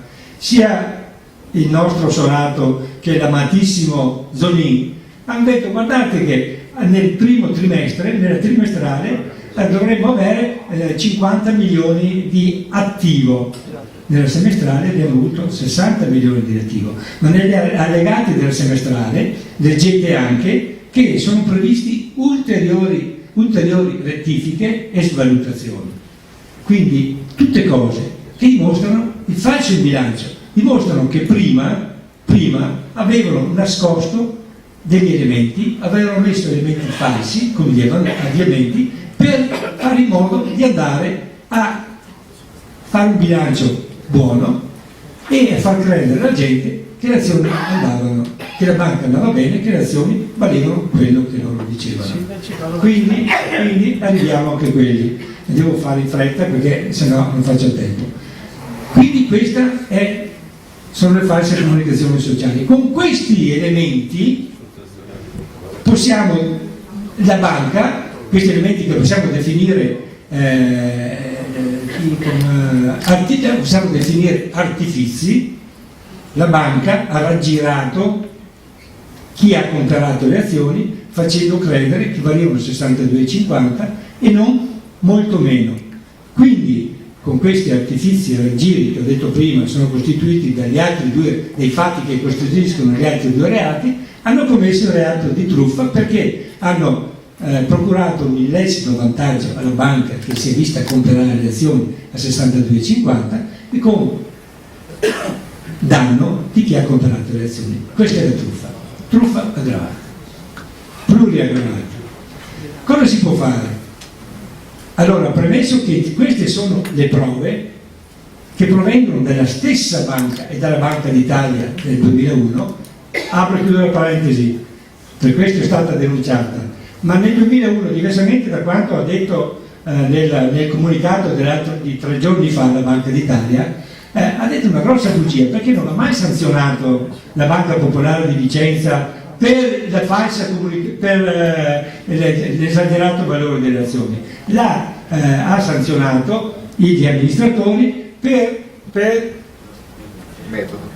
il metodo, per mancati controlli. Ecco, questa è la prima bugia, ce ne sono altre ma non ho tempo per dire le bugie che ha detto per giustificarsi, a parte il fatto che la prima volta la Banca d'Italia, che ha fatto silenzio quando il suo ex governatore Fazio o Fiorani hanno avuto dei problemi, non ha mai parlato, adesso ha sentito il dovere di difendersi in modo indifendibile, che è indifendibile. Ma cosa fare? Azioni? Allora, vi dico subito, ombudsman? No, non si può fare, perché l'ombudsman si dichiara incompetente. Un'associazione, l'ha detto ieri sera un rappresentante, ha fatto 3 cause e le ha perse, perché è incompetente. È incompetente, scusate, l'ombudsman, io avevo pensato di dire, però ho guardato prima di partire, l'ombudsman è un modo di ottenere giustizia, parliamo in termini semplici, andando da questo organismo, il quale in pochi mesi decide con minima spesa e la sua decisione è esecutiva, vale per il socio, meglio per l'azionista, e non vale per la banca. L'ombudsman ha detto che siccome si tratta di soci non è competenza sua, per cui questo è chiuso. Per quanto riguarda la mediazione bancaria, le banche dicono di no, sempre. Arrivate lì, spendete dei soldi, poi dicono noi non accettiamo la mediazione e bisogna partire con la causa. Quale causa? Civile o penale? Civile, tanto civile per me è molto più lunga. Per me è molto più lunga. Io parlo di Vicenza. Civile vuol dire che, faccio un esempio semplice, proprio della banca, anche se non parlo di cose del mio lavoro, però lo faccio per farvi capire. Ho una causa che va a conclusioni nel 2018, dopo che il perito aveva accertato una differenza di 150.000 euro a favore del cliente che andava in più da meno, ho depositato la denuncia e siamo già a un incidente probatorio, dopo il quale il dottor Schiavone può confermare, dopo il quale c'è il dibattimento. Quindi la causa civile, che era finita praticamente finita nel 2013, sarà discussa nel 2018, vede il procedimento penale partito dopo, perché volevo avere una prova, che è già praticamente all'incidente probatorio, dopo il quale si dovrebbe andare a dibattimento. Non è finita. Per cui io dico, bisogna per me non andare in civile, a parte il fatto che voi sapete, penso, che in civile sono 2 parti, una chiede e l'altra non dà, in mezzo c'è il giudice, pensate soltanto a fare le perizie sono 3, chi perde paga tutto. Già questo, siccome tanta gente non fa causa, e io li capisco, perché dicono non sono sicuro, ed è vero, perché siamo in Italia. Se poi devo pagare anche le spese, quali spese? Il civile, il tuo avvocato, il perito del giudice, perché sei tu che chiedi la perizia, e se vinci vieni pagato, se perdi paghi tutti. In penale invece è diverso, gli elementi sono gli stessi, c'è una diversità che nel penale alla fine, una volta che riteniamo, come ritengo, ci siano gli elementi per provare quello che si denuncia e che si chiede, alla fine in penale non si ha il risarcimento del danno, perché tutto al più il giudice per determinate situazioni può dire ti do una provvisionale, ma io penso che la banca, dopo che il procedimento penale fossero stati condannati, adesso passiamo all'altro argomento interessante, ecco chiudo, ma lo so che è così, perché chi si denuncia per me? La Banca Popolare come società, si denuncia il Consiglio di amministrazione, si denuncia il collegio sindacale, si denuncia il direttore generale o amministratore delegato, direttore generale, si può denunciare qualche altro quale il perito e questi una volta condannati rispondono tutti. Prescrizione, c'è la prescrizione. L'impiegato che me ne ha vendute. Andiamo. Chi? Il direttore di banca o non il direttore di banca, chi mi ha detto comprale che vanno bene, che fai da fare, e lui alla fine la longa mano, quello che ti convince a comprare. Chi pagherà poi alla fine saranno soprattutto gli altri. Per cui tutti questi possono essere condannati. Io ritengo che il penale sia la cosa migliore. Prescrizione, Sì, c'è un problema di prescrizione. Ho detto prima però che si chiede il risarcimento del danno relativamente alla differenza di valore delle azioni dal prezzo reale al prezzo pagato. Prescrizione decennale per il civile e 7 anni e mezzo per la truffa. Grazie avvocato. Allora, io sto guardando le vostre domande, ma nel frattempo farei una domanda a Busin, perché a me ha molto colpito, come gli dicevo prima, una sua presa di posizione in cui diceva che Confindustria deve fare Confindustria, Giornale di Vicenza deve fare il Giornale di Vicenza, Banca Popolare di Vicenza deve fare la Banca Popolare di Vicenza. Allora, siccome prima si parlava di commistione di interessi, io faccio questa domanda provocatoria: non è che niente è meglio se arrivano gli speculatori, le grandi banche, i fondi, che perlomeno non ci ritroviamo un attimo, scusa, che perlomeno non ci ritroviamo in CDA 2 presidenti di Confindustria locale, una locale, provinciale, vicentino e uno regionale, parlo di Zigliotto e Zuccato, che li abbiamo avuti nel CDA, quindi espressione del territorio, più di così, ma i risultati li abbiamo visti. Quindi non è che per caso questo spauracchio di finire dentro delle grandi banche o comunque di non essere più la banca del territorio alla fine non è poi questa grande perdita? Non so che avrebbe voglia di essere drastici in questo senso, no? Però il rischio è veramente che si butti via il bambino con l'acqua sporca, perché la valenza di una banca territoriale c'è, e c'è tutta, l'ha spiegato bene prima anche Schiavone. Ha fatto la banca popolare o la banca anche delle casse rurali, le banche comunque territoriali hanno effettivamente fatto crescere l'economia del territorio. Avere una banca che sia vicina del territorio anche nella sua parte amministrativa, direzionale, è secondo me un valore ancora da conservare, da preservare. A me dispiacerebbe che la Banca Popolare di Vicenza e la Veneto Banca finissero nelle mani di speculatori, di hedge fund oppure di grandi banche europee e perdessimo questo contatto con il territorio, perché in questo modo perderemo veramente tutto, non solo il valore. Non so che voi siete interessati alle vostre azioni che adesso non sapete cosa valgono, soprattutto perché non potete venderle, ma c'è anche da vedere l'altra faccia della medaglia, cioè gli affidati. Allora immaginate che i soldi o comunque la ricchezza di un territorio è come l'acqua per i pesci e rischiamo di metterci una spugna dentro che tiri su tutto, non solo il valore delle azioni ma anche il valore degli affidati. Immaginate cosa vuol dire se una banca dovesse fallire o essere acquistata da una multinazionale che ha un interesse relativamente basso agli equilibri e all'economia del territorio e facesse rientrare almeno di metà tutti gli affidati che ci sono nel territorio, che non sono solo i grandi industriali, sono anche i piccoli artigiani, le famiglie che hanno un prestito, un debito nei confronti della banca. Immaginate cosa succede, che razza di effetto domino c'è, non solo per la perdita di valore delle azioni, ma di effetto domino per l'intera economia. Quindi io dico, lo so che verrebbe voglia di non fidarsi più e di dire se questa è l'esperienza di una banca locale è meglio che ci affidiamo alle multinazionali o agli grandi speculatori americani o giapponesi e finiamo lì, noi pensiamo a fare il nostro lavoro. Purtroppo andremo a peggiorare ulteriormente la nostra situazione. Magari non nella perdita del valore delle azioni, che quelli sapete già che è compromesso, ma anche nell'economia locale. Qua si rischia veramente un effetto domino grave.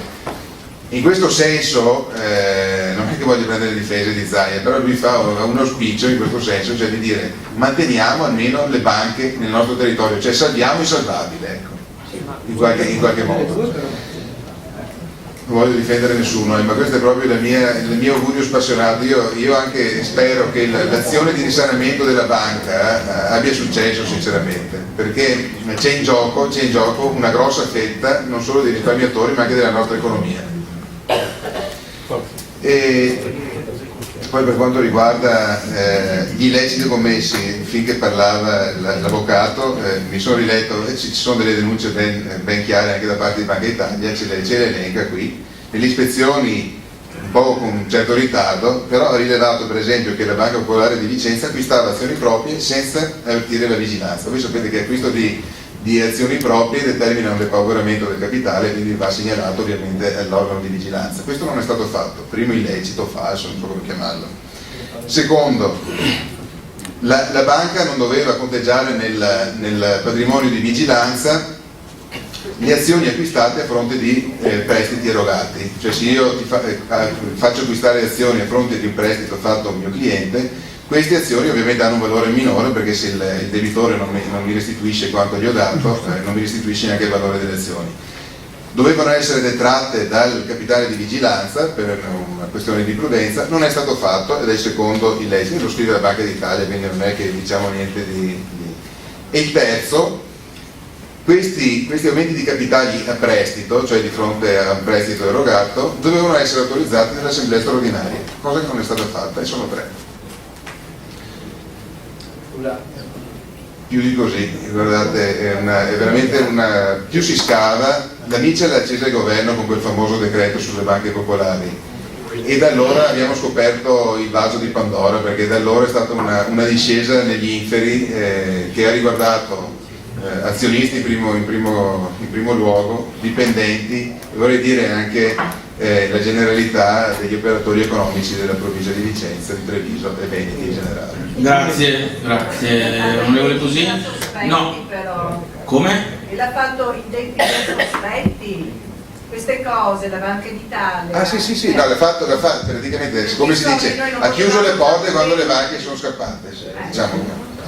Allora, prima di di girare qualche domanda che ho letto, io darei la parola, visto che Girotto preferiva così, al senatore Cappelletti del Movimento 5 Stelle, perché ci deve spiegare alcune proposte. Allora, quando sento proposte mi mette buon umore, perché almeno mettiamo in positivo. Abbiamo alcune alternative. Io faccio solo una puntualizzazione all'avvocato Schiavon che ha detto mi fa... Non sono avvocato, sono magistrato.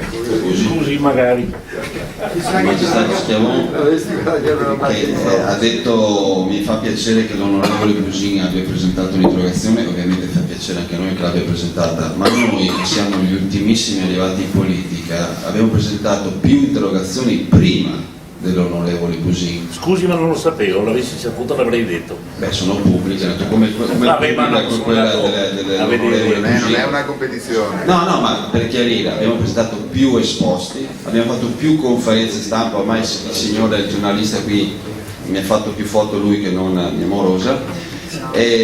Abbiamo fatto più conferenze stampa, abbiamo iniziato a dialogare e continuiamo a dialogare tutti i giorni con le associazioni dei consumatori che ci conoscono perfettamente e abbiamo fatto la manifestazione a cui abbiamo invitato Ballarò, che è venuto, e il caso è diventato nazionale perché noi abbiamo organizzato quella manifestazione un mesetto e mezzo fa in piazza Vicenza facendo venire Ballarò, per cui onestamente più di così.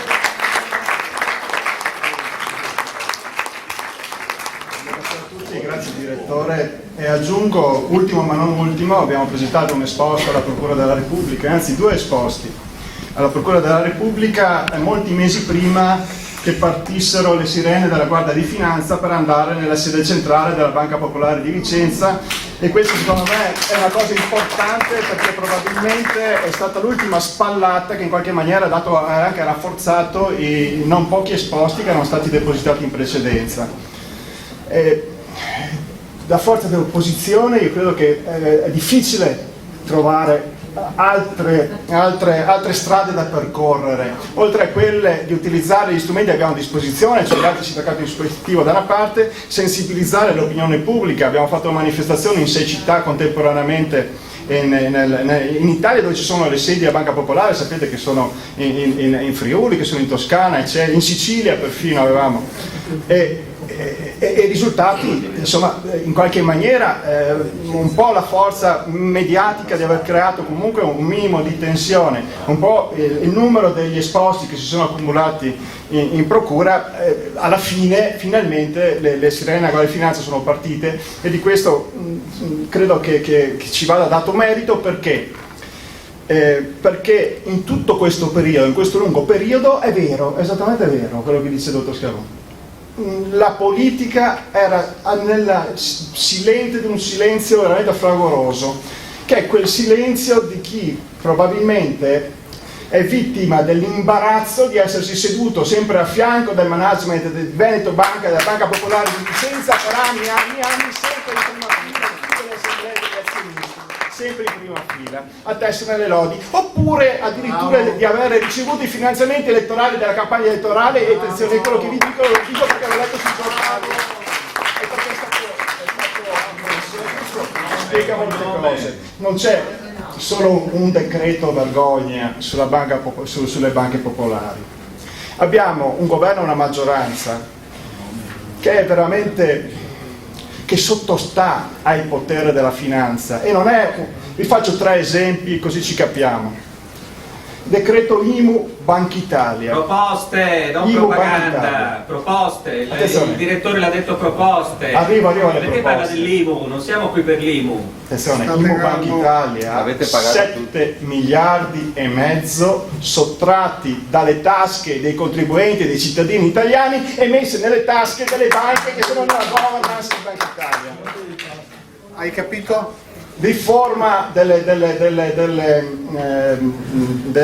degli ammortamenti dei crediti che sono incagliati tra il governo Letta e il governo attuale, da 9 anni di ammortamento ad un solo anno, una decina di miliardi il costo per la finanza pubblica di minore entrate fiscali.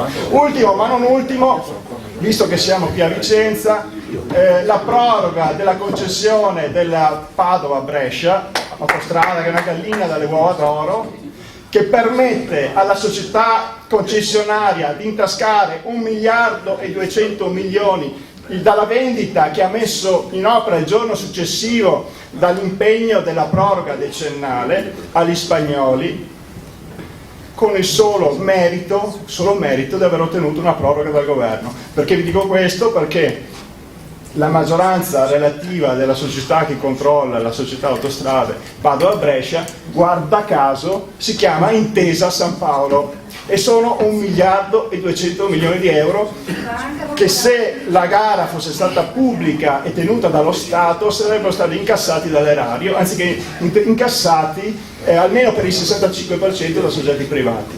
Parliamo delle quote dei soci. Proposte. Allora, C'è qualcosa che non parla. Più di una cosa. proposte.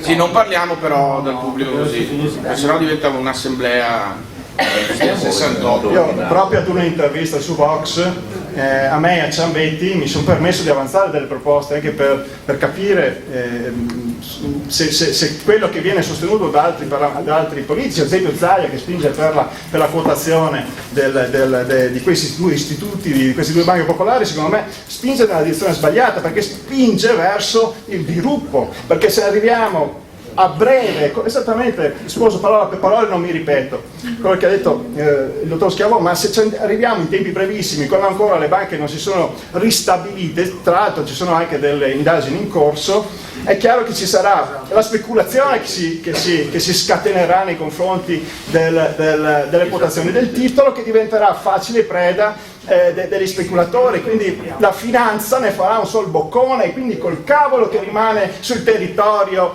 la governance della Banca Popolare di Vicenza, di Veneto Banca, perché se si arriva in tempi molto brevi alla quotazione, prima ancora che le banche si ristabiliscano, è facile che verranno preda, anzi sembra quasi che sia un disegno già prestabilito, Se le comprano i francesi? E allora da questo punto di vista rallentiamo, ci sono già delle voci anche autorevoli da questo punto di vista che hanno fatto delle proposte alternative. Zigliotto per esempio, che è in consiglio di amministrazione della Banca Popolare, ha detto no, è un suicidio, ragioniamo su percorsi alternativi. Un secondo punto concreto: se un matrimonio deve essere tra la Banca Popolare e un'altra banca in un'ottica industriale, l'ultima banca a cui pensare è quella che ha gli sportelli sullo stesso territorio, sulle stesse città, sulle stesse strade, perché in questa maniera non si sfrutta l'economia che è possibile sfruttare dall'unione di due istituti.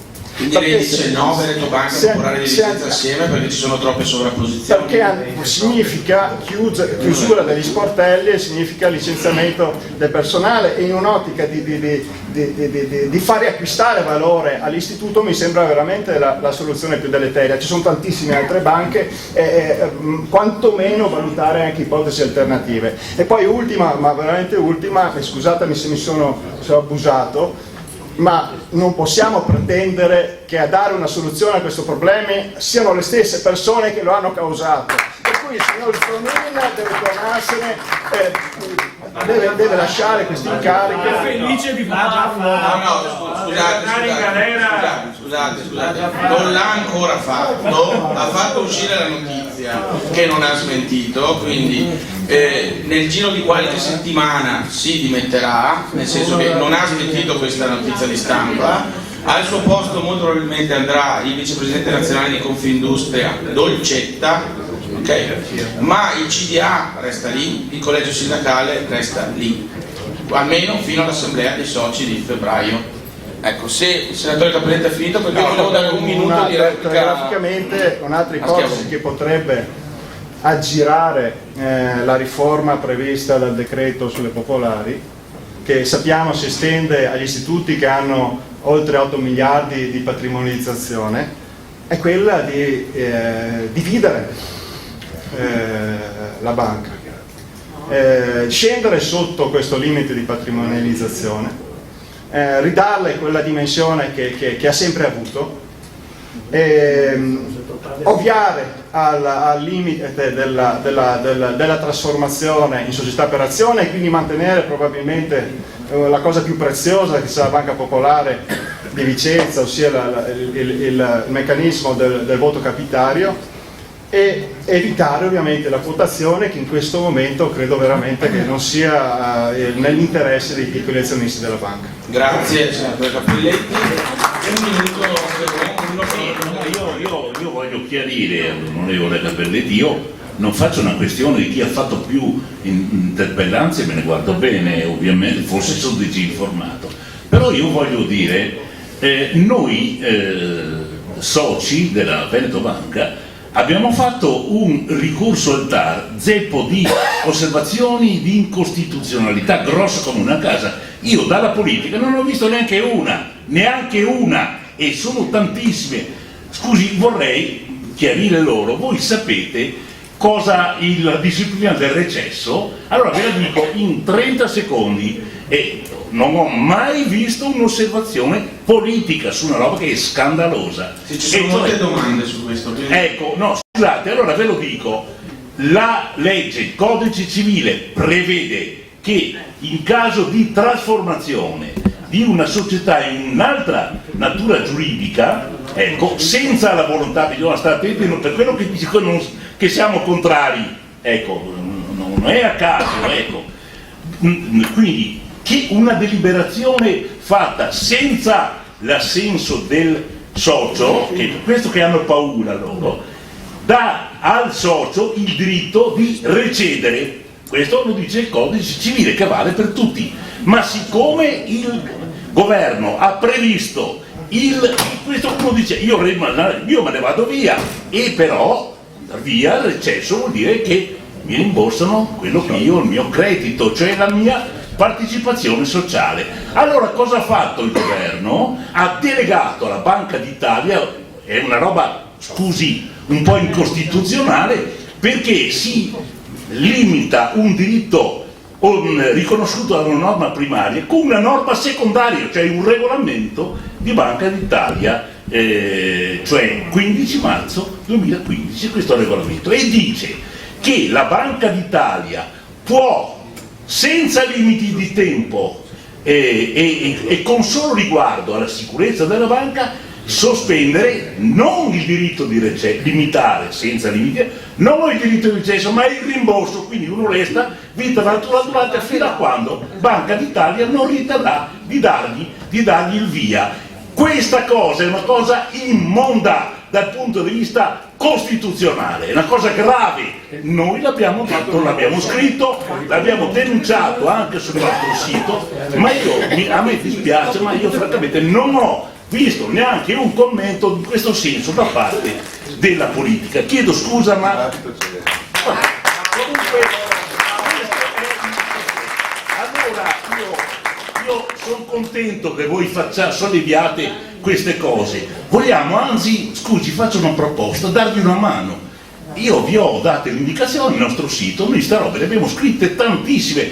Noi vogliamo dialogare con la politica, se la politica ci dà una mano. Domando, ma perché la politica non ci aiuta a dire anche a Banca d'Italia rinviate queste assemblee al dopo il 10 febbraio? Se il TAR, io mi auguro che ci sia un giudice a Berlino, se un TAR dirà la norma è incostituzionale per molti aspetti, potrei andare avanti un'ora forse, io credo, ma cosa capita se lo dice dopo che le assemblee si è trasformato in SPA? Che cosa capita? Allora dico il buon senso, io faccio un appello alla politica, scusate, dateci una mano anche voi, io sono pronto, faccio quello che volete. Ecco, io sono pronto a dialogare e a collaborare, le dico subito la mia disponibilità. Questo era quello che io volevo dire sul piano assolutamente costruttivo. Il direttore dice: se venisse lo speculatore cosa succede? Allora, in assemblea temono il voto contrario dei soci, perché sanno che dopo hanno diritto di chiedere il recesso, di avere il recesso e quindi il rimborso. Il rimborso non glielo danno, fanno ricorso alla Corte Costituzionale, giustamente la Corte Costituzionale dice è incostituzionale.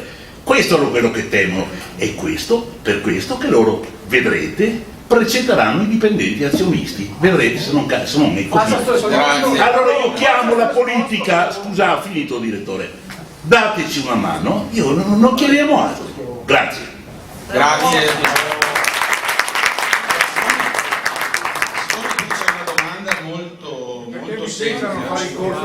Un attimo solo perché sono le vostre domande, quindi poi dice cosa dobbiamo votare all'assemblea, qua solo della Popolare di Vicenza, ma facciamo anche di Veneto Banca, per tutelare i nostri risparmi. Ora, siccome mi sembra che su alcuni punti siamo tutti d'accordo, siete tutti d'accordo qui, soprattutto i politici parlo, allora a Busin chiedo, riusciamo da questa serata a tirar fuori una proposta unitaria?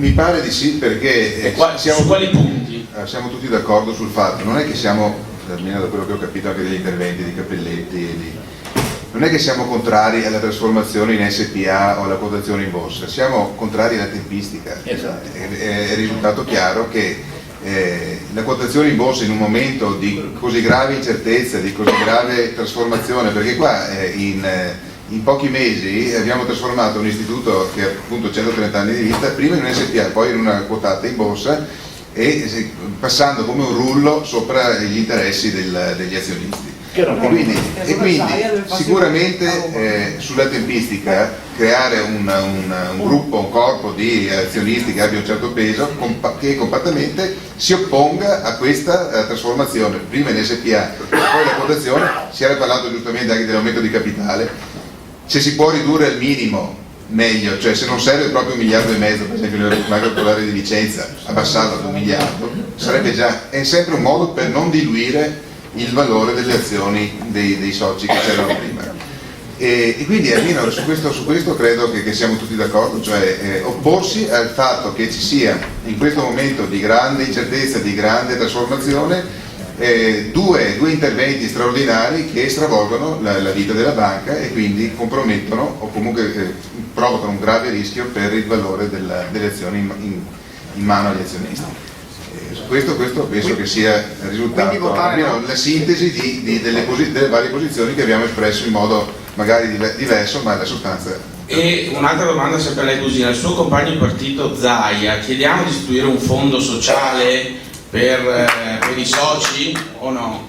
Lei si fa promotore di una proposta del genere? Credo che, se non ho letto male le ultime notizie, un attimo scusate, se non ho letto male c'è un consigliere regionale che l'ha proposto già, che è Berlato, ok? Questo per onore di cronaca, diciamo, però visto che lei è della Lega, Zaia è della Lega, insomma mi faccio promotore di questa proposta, sì. Mi faccio promotore. Passo a Bertelle perché lui ha un po' di domande a cui rispondere, se vuole.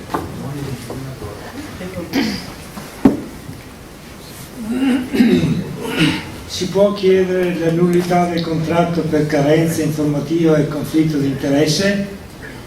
Non la nullità, l'annullamento. Perché la carenza informativa prescritta poi adesso soprattutto dalla MIFID è fatta apposta perché chi acquista, chi investe deve essere a conoscenza, cosa che le banche non fanno mai, non chiedono, arrivano già col formulario fatto. Si può chiedere l'annullamento per truffa da una parte, con il risarcimento eccetera, ma si può arrivare anche al risarcimento che corrisponde all'annullamento. Una Cassazione lo dice civile, incidentalmente lo dice, fa il paragone con la truffa, ma in civile si può chiedere l'annullamento per dolo o per carenza specifica proprio di queste informazioni previste dalla normativa. Questi documenti relativi all'intermediazione eccetera. Ho letto prima, non ho gli occhiali perché non sapevo di dover leggere, sono 90 giorni di tempo la banca per rispondere. Chi ha certificato i bilanci può essere chiamato a rispondere e partecipare anche lui come la Banca d'Italia, non sto a citarvi l'articolo 40 eccetera, non ha fatto quello che doveva fare e loro hanno concorso non per mancanza, perché non hanno fatto quello che dovevano fare, ma hanno partecipato a questa sì, la commissione di questo reato, diciamo. Esatto.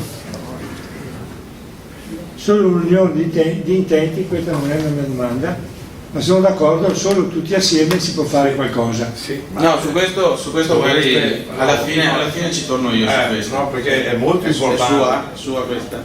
Sul preliminare d'accordo? Sì, vorrei. Sì, per dopo. Questa è una cosa concreta. Penso sia l'ultima, posso cominciare la causa civile e poi andare in quella penale? Sì, posso farlo, posso costituirmi parte civile, viene interrotto il procedimento civile, che riprenderà poi quando la sentenza sarà definitiva. Qui invece ho un'altra domanda interessante, almeno secondo me, a cui però non so se vuole rispondere Girotto, Cappelletti o anche Schiavon, secondo me. Allora, qui chiede, dobbiamo dare per scontato il salvataggio, virgolette, da parte di Unicredit e Company, Banca IMI per quanto riguarda Veneto Banca, delle due banche, oppure oppure no, oppure l'aumento di capitale è, diciamo, una partita aperta. Questo mi sembra di interpretare la domanda in qualche modo. Allora stiamo parlando, vi ricordo, di 1,5 miliardi per la Popolare di Vicenza, di 1 miliardo per Veneto Banca. Queste sono le cifre. Allora qua chiede se dobbiamo dare per scontato, insomma, che finiranno nelle loro mani. Chi vuole rispondere a questo? Io posso?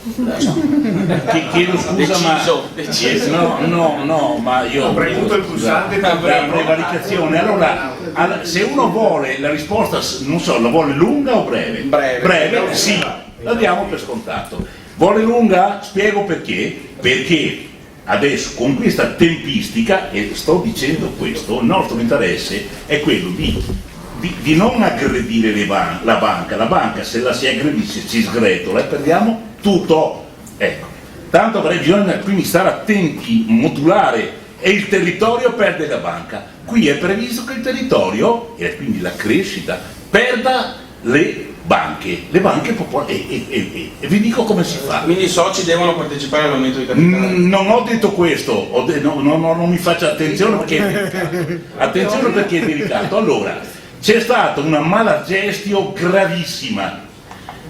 Adesso si profila uno scenario, bisogna essere chiari. Adesso si va in SPA, subito quotazione in borsa perché per ricercare nel mercato il capitale. Allora vuol dire che le azioni precipiteranno 8, 7, 5 euro, chi lo sa. Ovviamente tutti svendono, i vostri risparmi pur di prendere qualcosa svendono, lo speculatore avvoltoio aspetta, rastrella tutte le azioni, dopodiché fa crescere la banca quando ce l'ha lui, perché il territorio rende, il territorio fa banca, qui rende, lo fa crescere e diventa proprietario con niente della banca. Questo è il meccanismo, lo scenario già previsto. Ripeto ancora, con la distrazione totale, mi scusino, io non voglio, anzi se volete che con la connivenza di tutti, questo è lo scenario, purtroppo di questo. E voglio anche aggiungere all'avvocato Bertelli una cosa, una considerazione che prima forse è sfuggita. Mi sono chiesto, io ho fatto per 44 anni il magistrato, a una certa anche dimensione. Allora, quando in assemblea il presidente fa determinate dichiarazioni e dà determinati dati in base ai quali vuole, finalizzati ad ottenere il voto favorevole dell'assemblea, e ecco, domando, ma queste sue dichiarazioni sono comunicazioni sociali? Io credo di sì, perché se sono finalizzate ad ottenere il voto favorevole in assemblea sono comunicazioni sociali, cioè ti dico dammi il voto favorevole, Renato Barzi il mio amico qua davanti, dammi il voto favorevole perché la banca sta crescendo, adesso sono perdite tecniche, le chiamavano così, perdite, però sono favorevoli, quindi sono dichiarazioni, comunicazioni sociali. Allora, se i dati che mi riporta non sono veri, cosa sono? Sono falsi, quindi sono comunicazioni sociali vere o false? Comunicazioni sociali false. E le comunicazioni sociali false sono o non sono un reato? Sono un reato. Quindi tutto quello che ci veniva detto in assemblea per dire votateci con le bugie è tutto falso ed è un reato. Questo io sono dei criminali.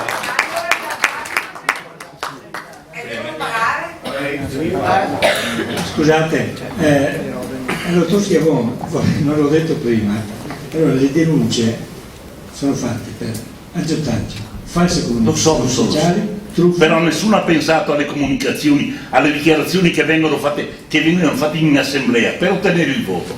Le comunicazioni sociali si riferivano, quelle della Banca d'Italia. Abbiamo prodotto i verbali anche sì, dell'assemblea. Quelli vanno bene. Di cui hanno detto proprio questo. I dati, ecco questo. Mi fanno riferimento al 2358, non ho potuto parlarne. Il 2358 è un articolo del Codice Civile che afferma che la vendita di azioni con finanziamento da parte della banca può avvenire soltanto a seguito dell'approvazione dell'Assemblea straordinaria. Scusami, ero fuori.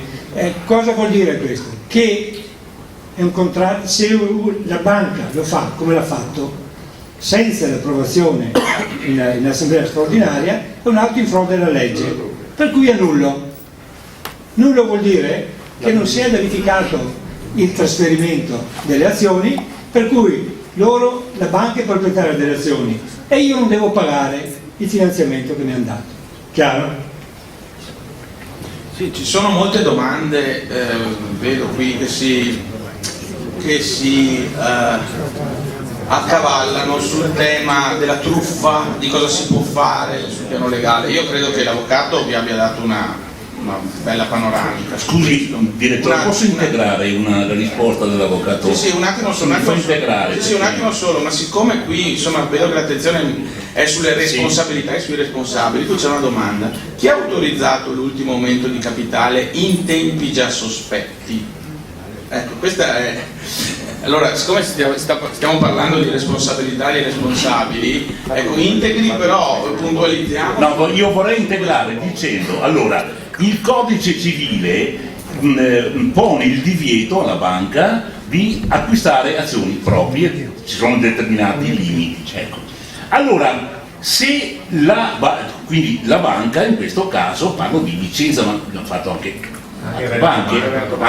Veneto Banca, però qui è accertato 1 miliardo circa. Allora, per aggirare questo divieto, la banca ha fatto, tra le varie cose, ha fatto finanziamenti per comprare le azioni. Questo finanziamento è un mezzo per aggirare il divieto di acquisto di azioni proprie.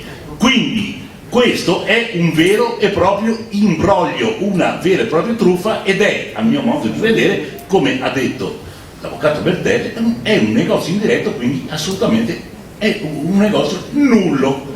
Io quindi fossi il giudice che, investito di questa, non sono io, mi dispiace però, fossi io personalmente la focalizzerei sotto questo aspetto. Quello che è avvenuto, ripeto ancora, è inquietante, bisogna che ci sia una totale discontinuità, e faccio presente, se non ricordo male, che il vostro presidente è presidente della Plurale di Vicenza da 19 anni. Allora, da 20, ecco, diciamo, e ha praticamente consumato il periodo della usucapione, e quindi non possiamo pretendere che se ne vada. Ha usucapito il posto ormai. Ecco. Va bene, allora, siccome abbiamo gli ultimi 10 minuti, poi ci mandano via, concludo con questa domanda che credo che abbia scritto quel signore lì. Dunque, solo unione di intenti può forse salvare da questa catastrofica situazione. Facciamo subito una carta di preliminare d'accordo. Adesso io non so se stasera si possa fare proprio un preliminare, però visto che su alcuni punti siamo tutti d'accordo, vorrei proprio un giro veloce di tutti, in cui teniamo in fila, cioè 2 minuti a testa, in cui mi dite da questa serata che cosa ne traiamo, ripeto, parola chiave, di concreto. Grazie. Io niente. Prego. Sì, come ho detto già prima, io sono mesi che dialogo con le associazioni dei consumatori e chiedo loro un'unione, un coordinamento. Sono tante le associazioni dei consumatori, qui non mi pare di vedere neanche una, non so se c'è la presenza, quella dell'avvocato la riconosco, perfetto. Quindi mi sono testimoni che sono mesi che chiedono di coordinarsi, perché appunto rappresentano 117.000 soci, quindi non è assolutamente facile. Quindi noi ci stiamo provando, ma ovviamente è una parola a dire unitevi. Anche le associazioni hanno comunque le loro differenze, le loro peculiarità. Facciamo una mailing list, ci scambiamo i numeri di telefono. Io dialogo con loro tramite una mailing list in cui le mie comunicazioni arrivano già a tutti, e questo chi è qui lo può testimoniare, che io già dialogo con tutti quanti e chiedo appunto di unirci e di trovare le soluzioni assieme, quindi è una cosa che stiamo già provando a fare, ma mi pare che tutto quello che sto dentro a Roma, voi due, uno Lega e voi due insieme a Roma. Grillo, vogliamo sentire Grillo. Qua, no, posso dire solo quando parlerà Una volta almeno una volta.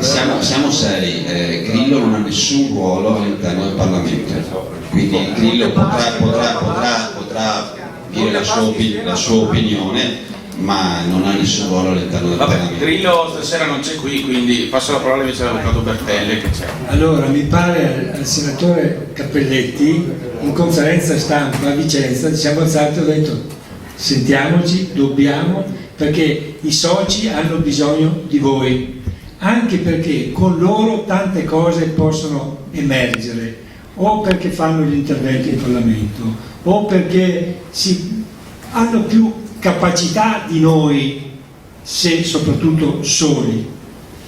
La proposta che ho fatto a lui l'ho rifatta anche ieri sera, l'ho detto prima alle altre associazioni, però bisogna dire dobbiamo trovarci, dobbiamo metterci assieme e cominciare a parlare assieme, poi qualcuno parlerà per gli altri, ma dobbiamo dire ci troviamo martedì. Io da anni faccio riunioni con i parenti, ma se io non mi metto d'accordo con un cugino da una parte o con l'altro non le facciamo mai. Ogni volta dico sì le facciamo, sì le fermo, no? Quando? Domenica fra 20 giorni. Allora ti parli con qui, mi parlo con questi e allora si fa delle riunioni, se no non si fa. Questa sera è un'occasione. Mettiamo giù 2 righe. Più che 2 righe, adesso 2 righe per me è difficile, ma abbiamo gente che si è già associata e che va avanti, abbiamo dei parlamentari che sono disponibili, che l'hanno dimostrato, adesso dobbiamo dire sentiamoci e dobbiamo dire come e quando cominciare. Finiamo un attimo.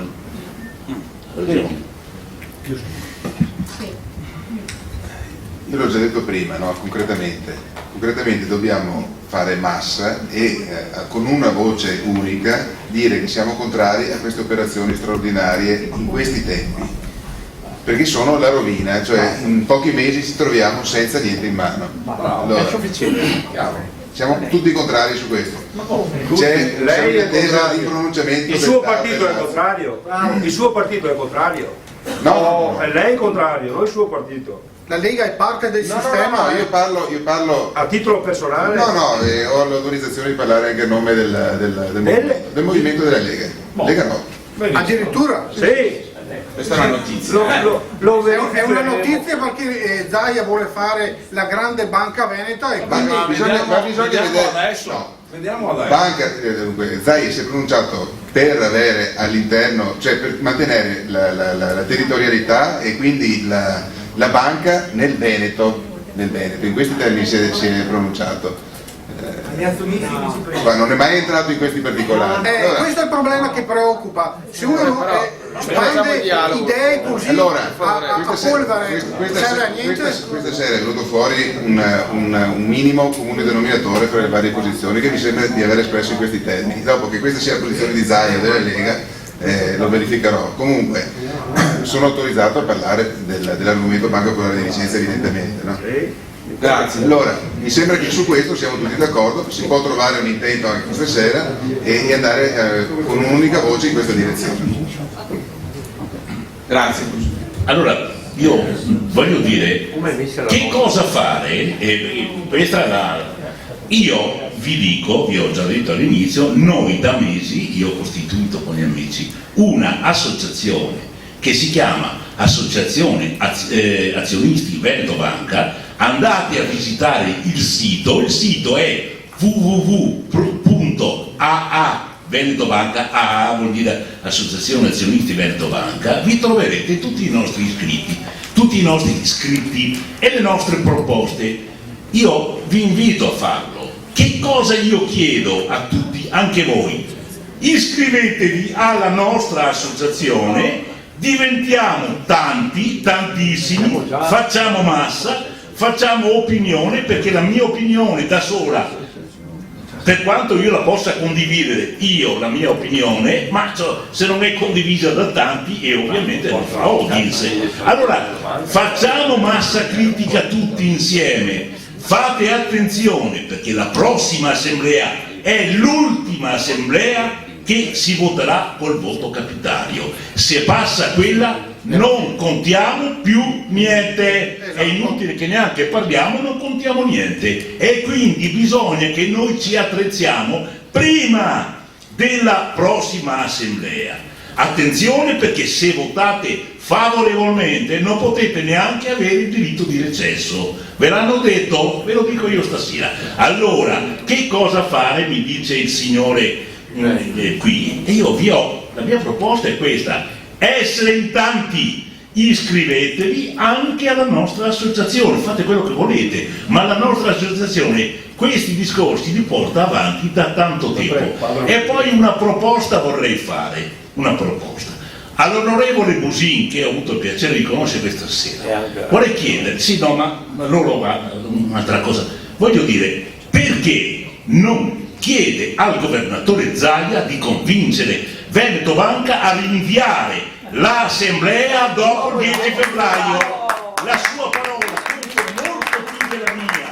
conta molto più della mia, perché io voglio dirvi, io spero che il TER del Lazio faccia giustizia di questa immonda legge. Adesso noi diciamo, e così anche al Movimento 5 Stelle, che persegue sempre degli obiettivi a difesa dei cittadini, lo devo dire, fate anche voi appello a una politica a livello nazionale, perché deve esserci un consenso a livello nazionale. Io ho partecipato a qualche trasmissione anche in Rai, ma una voce è sola. Io faccio tutto quello che posso, però più di così non so cosa fare. Le voglio dare una risposta: si unisca a noi, venga con noi e dateci il vostro contributo, non in termini economici, ma in termini di adesione, di idea, di coerenza e anche, se mi permettete, di tutela dei nostri comuni interessi. Credo che il signore parli di coordinamento fra i vari soggetti.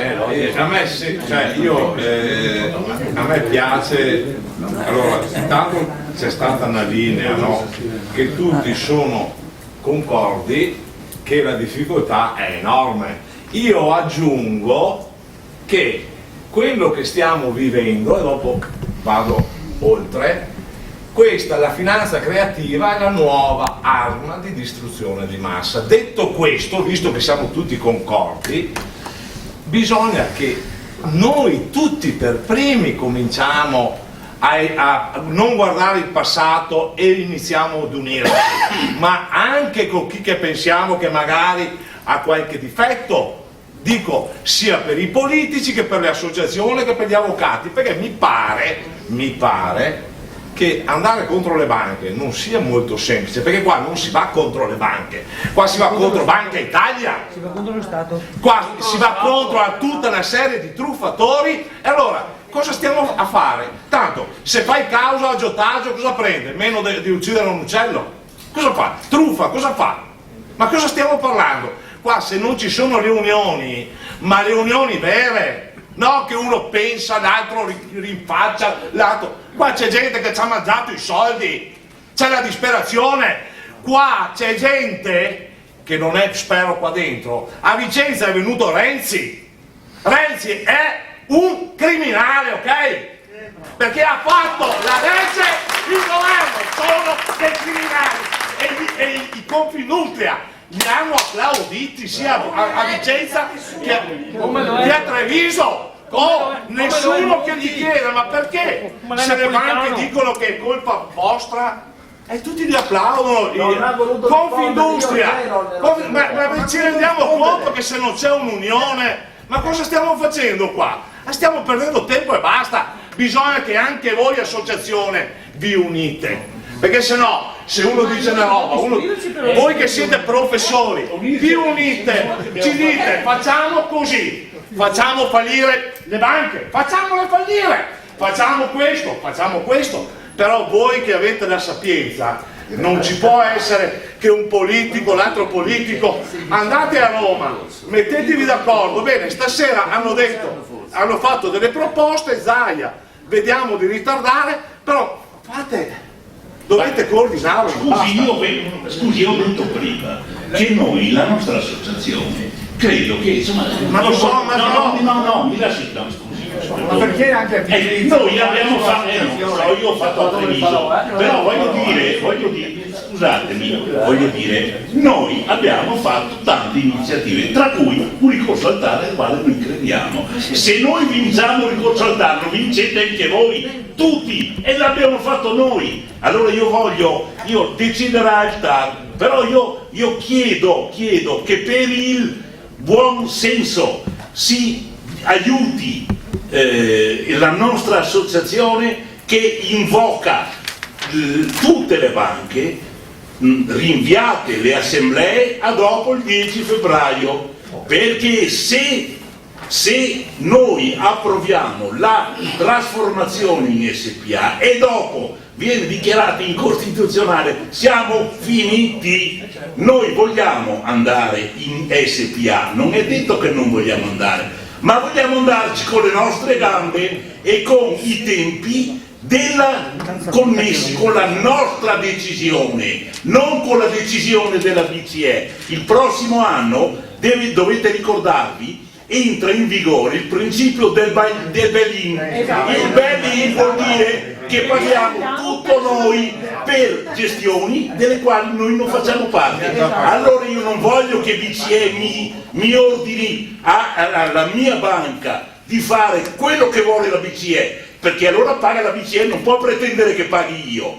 Il principio del bail-in lo deve essere applicato come misura di indipendenza anche nostra e nostra, dei soci nostri, degli azionisti, non della BCE. Basta, non parlo più.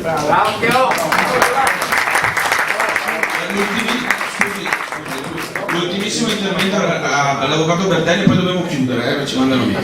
Io dovrei presentare anche l'assemblea del giorno 3, sempre della banca, qui a Torri.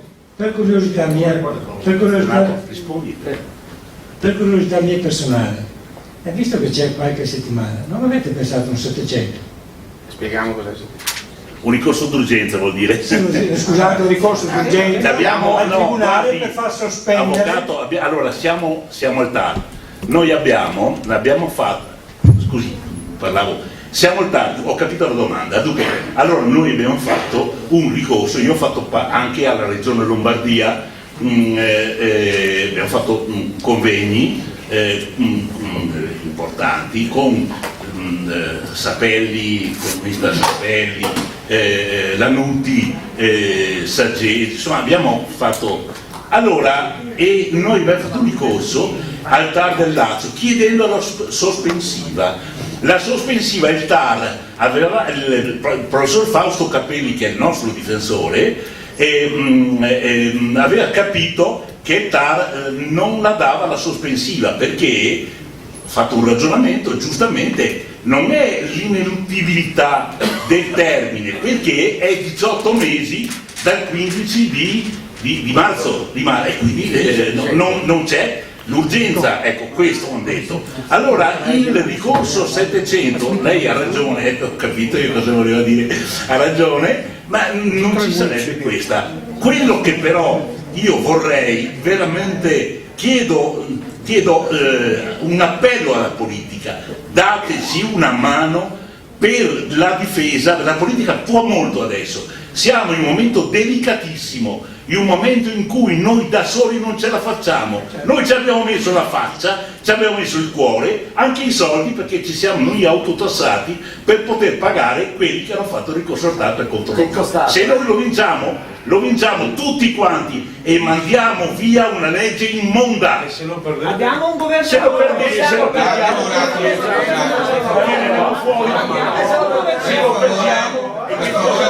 che cosa possiamo fare? Per favore. Se lo perdiamo prenderemo il forcone e andremo. Devo dare 10 secondi al senatore Gironi. Sì, noi politici abbiamo un potere immenso, stiamo cercando di sfruttarlo. ho partecipato a una trasmissione completamente dedicata a Banca Popolare di Vicenza con Federico Consumatori e Adusbes, però in una TV privata qui locale, Canale Italia. Quando ho cominciato da poco ad andare alle TV nazionali, mi danno 10 secondi, ho cominciato a parlare di Popolare Vicenza Reddito Banca, non mi chiamano più. Non mi chiamano più. Quindi sì, il potere io ce l'avrei se riescono a darmi, se mi chiamano, se mi vorranno autorizzare. Ok, allora. Scusate, posso? No, un attimo, dobbiamo chiudere. Scusate, no, mi scusi Abbiamo un signor. garante della Costituzione che è il garante Il della Presidente della Repubblica, il quale ha ricevuto Visco l'altro giorno, però mi scusi signora, ha parlato anche della tutela del risparmio, bisogna che glielo ricordiamo. Esatto. Bisogna che glielo ricordiamo. Lui ha parlato, anche il Papa ha parlato. La tutela del risparmio, e la tutela del risparmio vuol dire, ma lei ha ragione. No, non è che sia contro quel che dice lei, sa, diciamo la stessa cosa, solo che ci parliamo addosso. Voglio dire, il Presidente della Repubblica dovrebbe tener conto anche, soprattutto se mi permette, non solo della figura del dottor Visco, che lo ha ricevuto e lo ha consolato per quello che è capitato per la banca di Spoleto, anche lì un buco grosso come una casa, ecco, non solo quello, ma vorrei anche ricordare al Presidente della Repubblica che dovrebbe anche proclamare la sacrosanta tutela del risparmio che è stata fatta per anni con la legge delle banche popolari, tolta con un decreto legge. Appunto. Siamo d'accordo signora? No, perché sembra che non siamo d'accordo. Ma noi non abbiamo votato Mattarella, signora, noi non abbiamo votato Ma il Mattarella. Presidente della Repubblica Ho capito, ci siamo rivolti a lui, siamo andati da lui la settimana scorsa, non l'abbiamo votato noi Mattarella. Ma cosa serve? Cosa ha detto? Allora, scusate, Ha lodato, l'ho preso durante le rate, più di così. allora, siccome il tempo è scaduto, mi dispiace, però scusatemi, noi faremo altre 2 serate come Vivox a Bassano e a Montebelluna. A Montebelluna 2 settimane prima dell'assemblea dei soci. Ora c'è qui, scusate, per favore, c'è qui un mio collaboratore Allora, un attimo capisco gli anni. Allora, il 12 novembre facciamo la seconda parte, non è proprio la seconda parte, noi siamo altri relatori, parliamo dello stesso problema. Abbiamo una serie, grazie a Alessio, che io ci tengo una cosa, voglio pubblicità Alessio, è stato l'unico che veramente si è interessato di questo problema. Perché?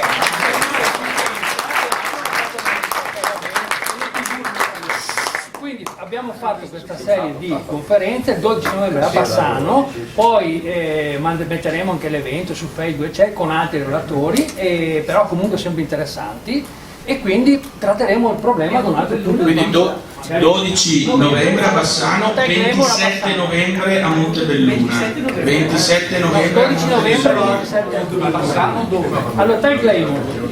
per Montebelluna su Facebook e faremo gli articoli.